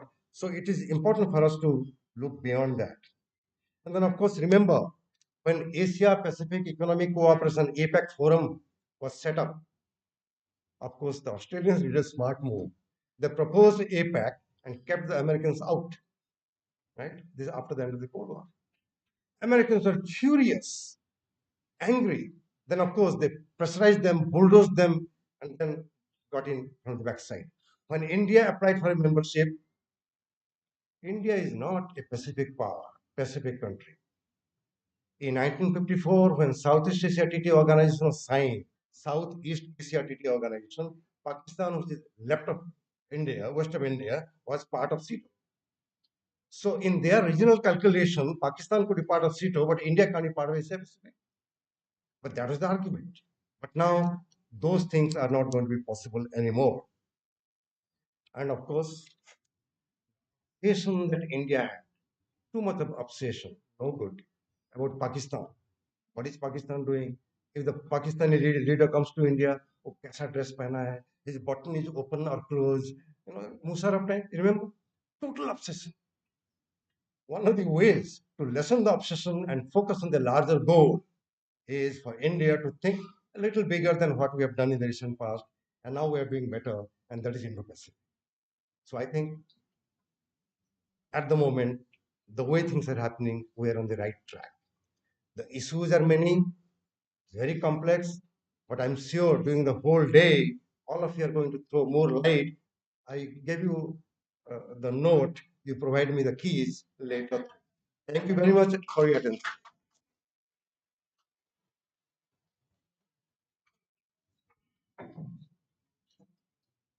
Thank you, Professor Mahapatra, for your given an overall view about the issue, outstanding issues like why it is politically significant, militarily important, and at the same time, so why economically also it is crucial not only for India but even for the countries in this region, and how generally this term Indo-Pacific evolved he has given a nice critical evolution of term Pacific, Indo-Pacific, and at the same time, how this word came into existence, ASEAN's economic engagement in this area, and at the same time, why China factor is very important, especially in India. India's ethics policy, how it will further India's interest in the regional rate of nuclear issues, and at the same time, Taiwan issue. And Taiwan issue is very crucial in the sense that there is mentioned about that it is the first point of any further escalation of the conflict between not only between India and China and Taiwan, but the whole world will be a part. And at the same time, India's role, not the emerging role of technology works.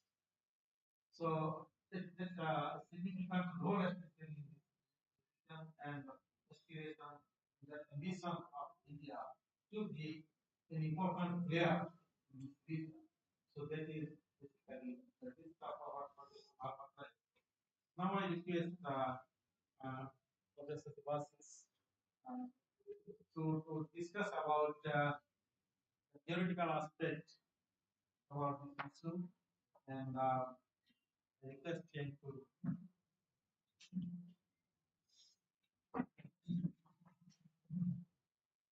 Thank you. Okay, I mean, so,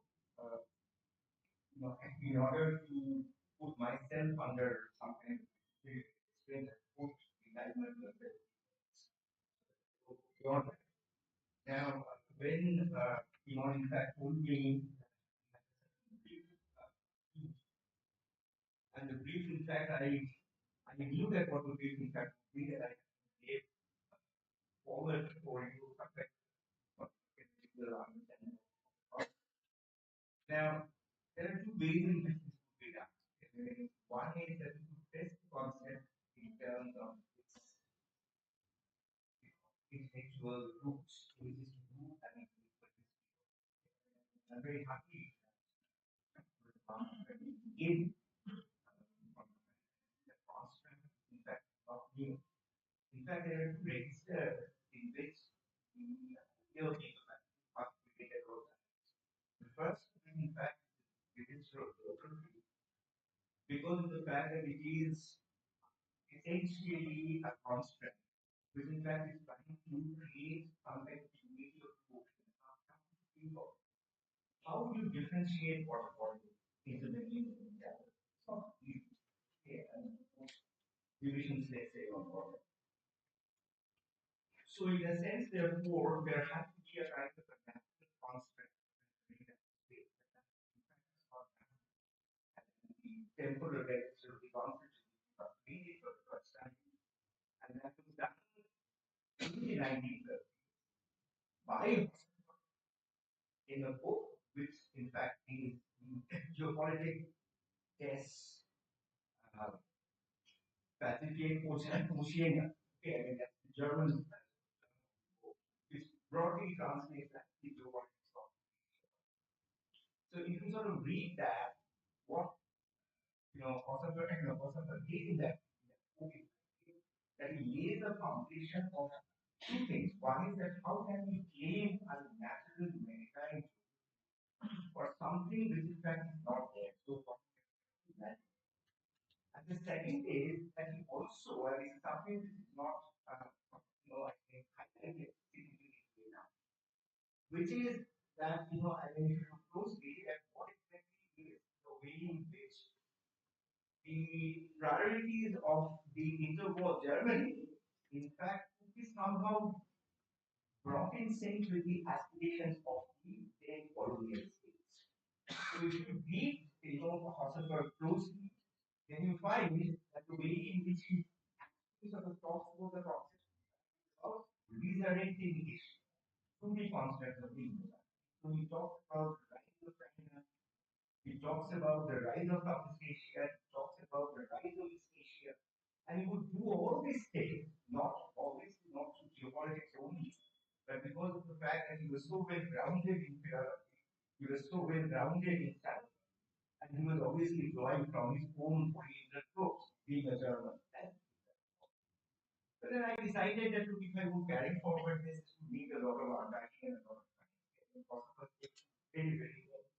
And it's a very exciting text. Okay, I mean, sometimes texts are misread for the time. Philosopher, in fact, gets completely abjugated by the Nazi and sort of gets represented as a kind of a Nazi geopolitical, what you call, sort of theory. Now, the book, let me sort of, share this. The book, in fact, is not a diplomatic practice. The book, in fact, is a political theory, essentially a political theory of what modern in fact. And let me share this with you. The word option, in fact, is new. There is no history, sort of in that sense, long history to the word. The word sea, in fact, is old. The word nation, in fact. So therefore, one would have to need some kind of, what I would call cognitive metaphor and some kind of cognitive ideas in order to terms of the reality. So the first register, therefore, starts. I mean, we need to keep on. And the time the first register, in fact, starting the first moment, the first state, in fact, and then you come across all, and I would say many, many decades later, in our time, contemporary time, rise it up. I just want you to ask question yourself, what is contemporary? Who's contemporary? My contemporary can't be your contemporary. And if you you are 20 years old, somebody should be, and I'm 54 years old. So how is it that our contemporary is different? So even when one is sort of talking about contemporary, one would also have to sort of understand this idea of the contemporary, in fact, not something which is due to ideation and imagination. Any time, what we like. Second, I think, register in which you need the concept is ways in which you read this. All these are geographical register, which means it's a kind of relaxation part. One is that it's in fact a jockeying for power, the jockeying for prominence, in a sense trying to make connections with national geography. How would a bounded entity make sort of relate with something? That's the first meaning of it. The second impact is that the Indo-Pacific is not only about contestations of nationalism, but it is also contestations about shared maritime vision. So you don't really have one kind of a shared maritime vision at all. These are three different kinds of shared maritime vision. The third impact is that if you think of it, also the scope of global capital. And if you think of it, the scope of global capital, this in fact becomes a non-space of capital. Because global capital, in fact, ultimately has mentioned becomes a non-space. And finally, all spaces are ideal. So you would also have, in a sense, so this is one part of what I want to share. The other part of what I want to share with you, in fact, is that the conventional IR theory, all of conventional IR theories, in fact, make some sense of the concept. But they will do it in very look at realism. So Professor Mahapatra will make my task easier because what Professor Mahapatra has largely said is that largely sort of fits into a conventional realist understanding, let's say, of what Indo-Pacific is about. So you ask the realist what is the Indo-Pacific, the answer in fact would be that it is a geopolitical strategic concept. How and why does it come up then? It comes up because of two essentially related things. The first one is in fact the rise of India. As India rises, obviously we can't really be happy with the ocean in which we are engaged, which is our ocean, which is the Indian Ocean. And to play on the word Indian Ocean, the fact of the matter is that India's geopolitical ambitions and depth, obviously as we grow, they cannot be connected with the waters, in which we find them. Automatically, India moves. And as we move into the Pacific, there is a need to counter that. Because the Chinese interests are already there. And the Chinese rise interests. And the other impact is that it also builds on the notions of the river and the idea of the rebalance in fact policy. But what we have to understand is that it is essentially the idea of the spokesman, who kind of on policy that and this way sort of tell you that there has not been kind of a significant shift to that. And so the American understanding, in fact, sort of remains divided on this. And it is in this division that we read the limitations of the sort of reading of. Let me share three. The first of it is India's reputation. India obviously wants a space for itself. I think this aspiration for honor, which automatically, in fact, will come as proof. But India doesn't want to follow China. So it doesn't really want to mention China, it doesn't want to get into a kind of a direct competition. But critically, if you look at the Americans, they have divided. They divided first, they're divided by virtue of the fact that their own taking that very much still sort of dedicated in their privatization of Asia. And as the theater grows, the second problem comes up. Which is in a large theater, can you really be able to protect your niche? It's easy to lead smaller and the theater grows, leadership obviously will become found. And the final thing that is closely, you see that there is no consensus on the severity of the Chinese threat. What kind of a threat in fact is that? Partly, separate the splits of geoeconomics and geopolitics any longer. For every economic interest in the region, that you find that it becomes very, very difficult to do away with Chinese influence. So therefore, these are limitations with which the realism in fact to deal with. But realism in fact can make a lot of good sense, let's say, of the concept, particularly if you pay close attention to the variation, let's say, between the work of something that we can on the one hand, we have a very broad taking the argument, which again to the Ramakrishna that the best possible option for the Asian states now is to be accommodative of China. You all rise together. Okay, this is a Brahminian vision where we can all sort of rise together. And you contrast this with the conventional idea of the balance of China, where the idea in fact is that ultimately states do not necessarily balance power, but be very balanced. And if the Chinese state grows, then obviously there could be balance. It would be far more fierce conversation. Does liberalism in fact has anything to contribute to the understanding of the Indo-Pacific? It does in two ways. Liberals in fact witness the idea of complex independence, or they would talk to institutions. Both in fact some, I would say, traction in the area. Complex interdependence obviously becomes critical and significant by virtue of the fact that area in fact is so very significant in terms of trade and in terms of, in fact, it's a longer history. Okay, I mean, institutions also, particularly these Asia summits, in fact, a lot of particularly Chinese critiquing that international scholars, in fact, problems of saying that that is a framework, which in fact can make sense of politics. There are problems, however. And let me take that very quickly. One is that there is a kind of an independent structure. So if you look at the Indo-Pacific, there is a lot of. But if you look at the Indian part, very economic,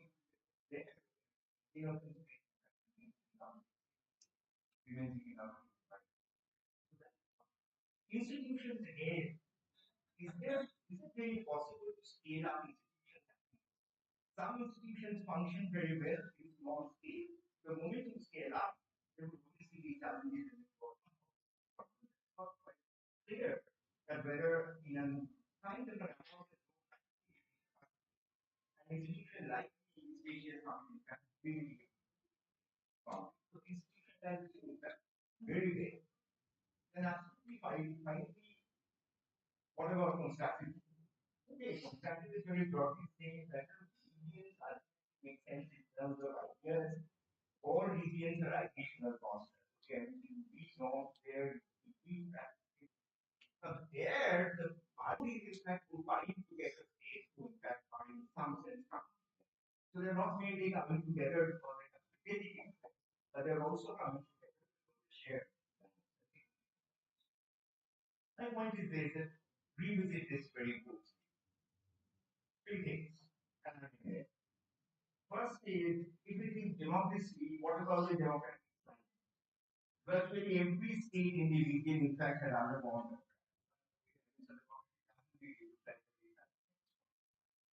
Second is shared norms and shared values. Australia wants to be a non-entrepreneur individual. So a non-entrepreneur is somebody who wants to create norms that would lead to peaceful settlement of disputes. But you can't build castles on the sand. On the sand. There are no shared norms in India. And as I create shared norms, there is no way in which we will be able to build it. And then finally, is there an annihilation of finding? Are our expectations the same in India? What the Americans expect in the Indo-Pacific, the Indians do not necessarily expect. What the Australians want in the Asia Pacific is not the security diamond that the Japanese expect. So therefore, there are these kinds of problems, which in fact are not very easily accessible for in terms of an ideation or something else. So I end my progress saying that we should not blindly chase theories for the sake of it. And academics, we often, in fact, have no options but to theorize. But it's always better to come the other way around, which is let the empirical decide the attitude rather than doing the opposite, which is to start with a predisposed kind of an additional constant and then push everything, all the empirical material that we have in it. Thank you very much.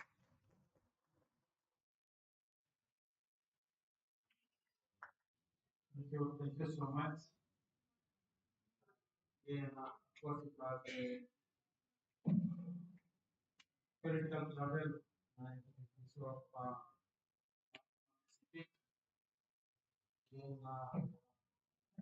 there's also discussed about theoretical construct, which started the motive behind it. And at the same time, the contest, the present contest and competition that is going on, and whether they can be put into an empirical framework or not.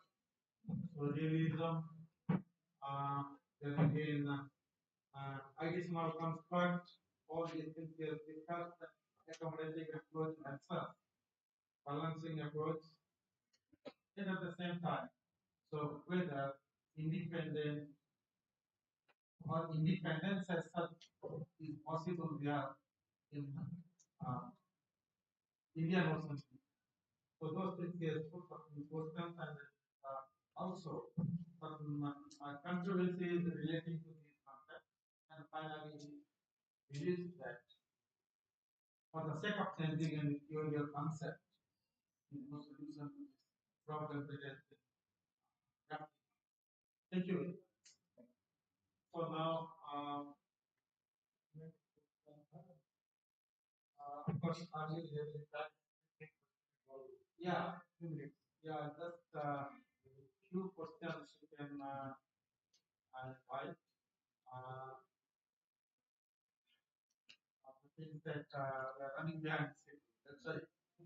There is no question I've understood 100%. What they have understood. Yeah. Okay. So while asking questions, please tell to whom you are asking this question and be specific about your question.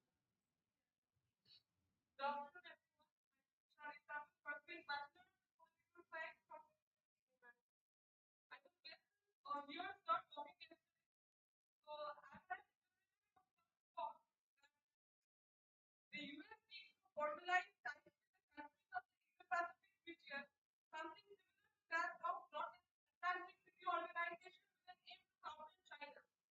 It is quite well known that India is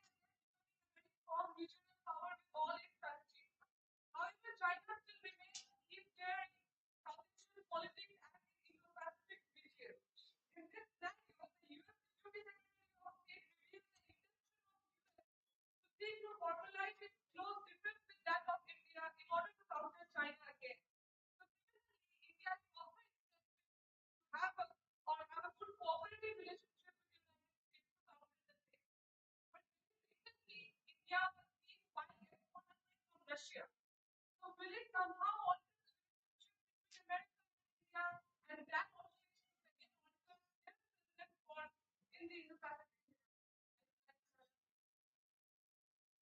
Any other?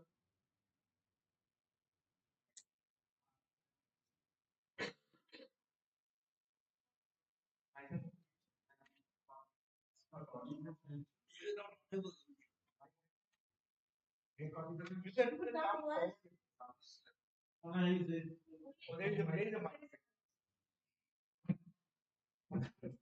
Michael mentioned, your question, uh, my question regarding US China class on Taiwan. Once Henry Kissinger wants US policymakers to avoid clash with China regarding Taiwan because it is a matter of freedom. What is your take on this? Yeah. Okay, that's fine then. Any question? Okay, I think both the questions are for Professor Mahatma. So I request him to reply.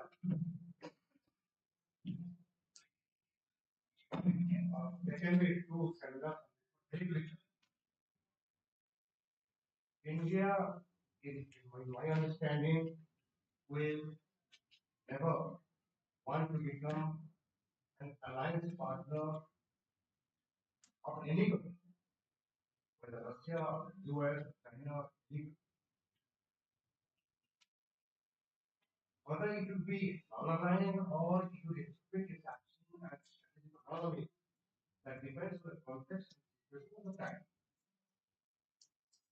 So many people say that if you strike a deal with the Americans, means you are compromising. If you are buying S-400 from Russia, then very your country economy without S-400 can't meet the target.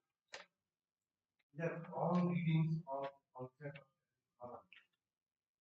Strategic autonomy does not bar you from developing any kind of strategy in order to protect your territorial integrity and your sovereignty. So in that context, the Americans understand very well that India cannot be a South Korea, cannot be a Japan, cannot be a Germany. India will be India. Something similar to France. But France has at least become a network.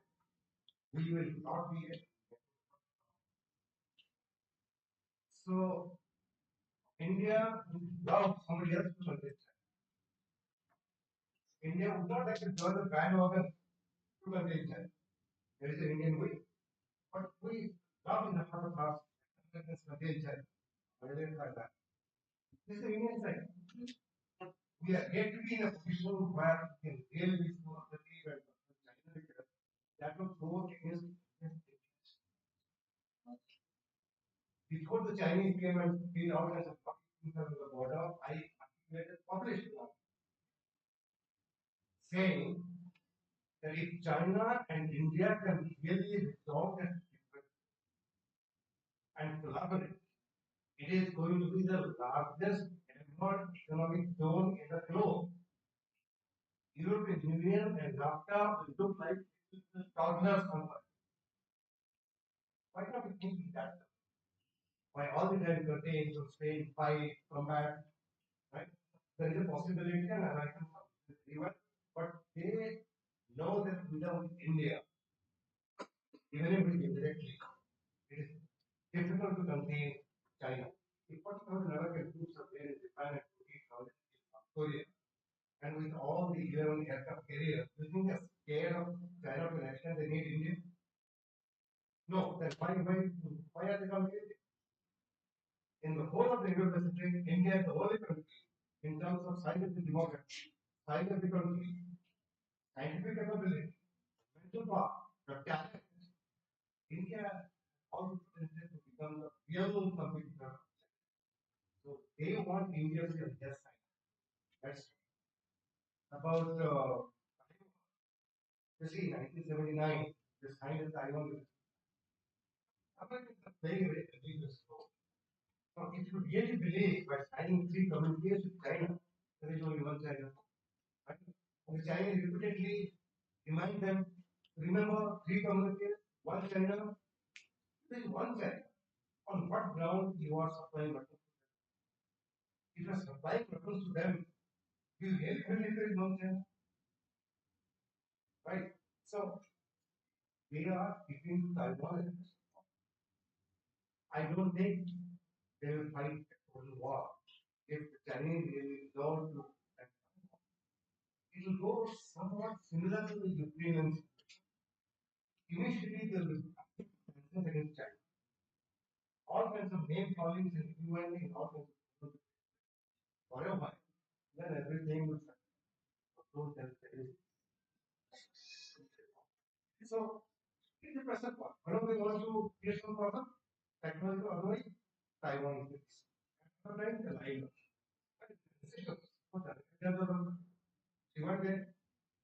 The way China conducted the live fire exercises after Nancy Pelosi paid. Now next when cycling when goes to USA, to Latin America to USA, she wanted to meet the current speaker, McCarthy. First, Kevin McCarthy said, I will go to Taiwan. The president came, they remembered, no, I not. What will meet in US? They did not meet in New York or in Washington DC, California. China kept quiet, did not overreact because Macron was there in France. The moment Macron leaves, then bomb, slow hit. So this kind of stress, tension will be there. Taiwan is never taken by nobody will take it. It is China, remain China. But so long as it is there, their ability, they will try to control, influence, irritate, annoy. This is their step.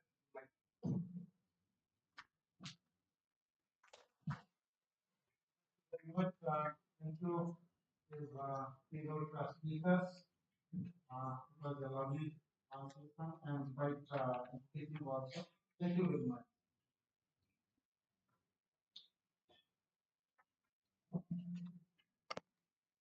With this, we come to the end of the keynote session, and I now request Srimati Urbi Das, Assistant Professor, Department of International Relations, Jadavpur University, to deliver the vote of thanks for the session. Thank you.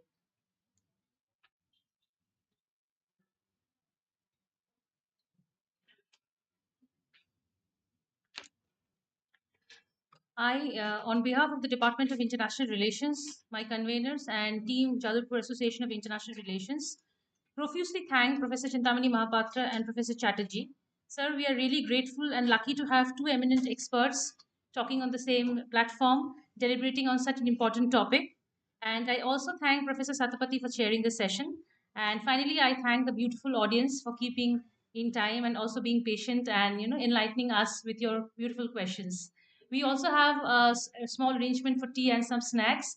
So I would like to invite you all for tea.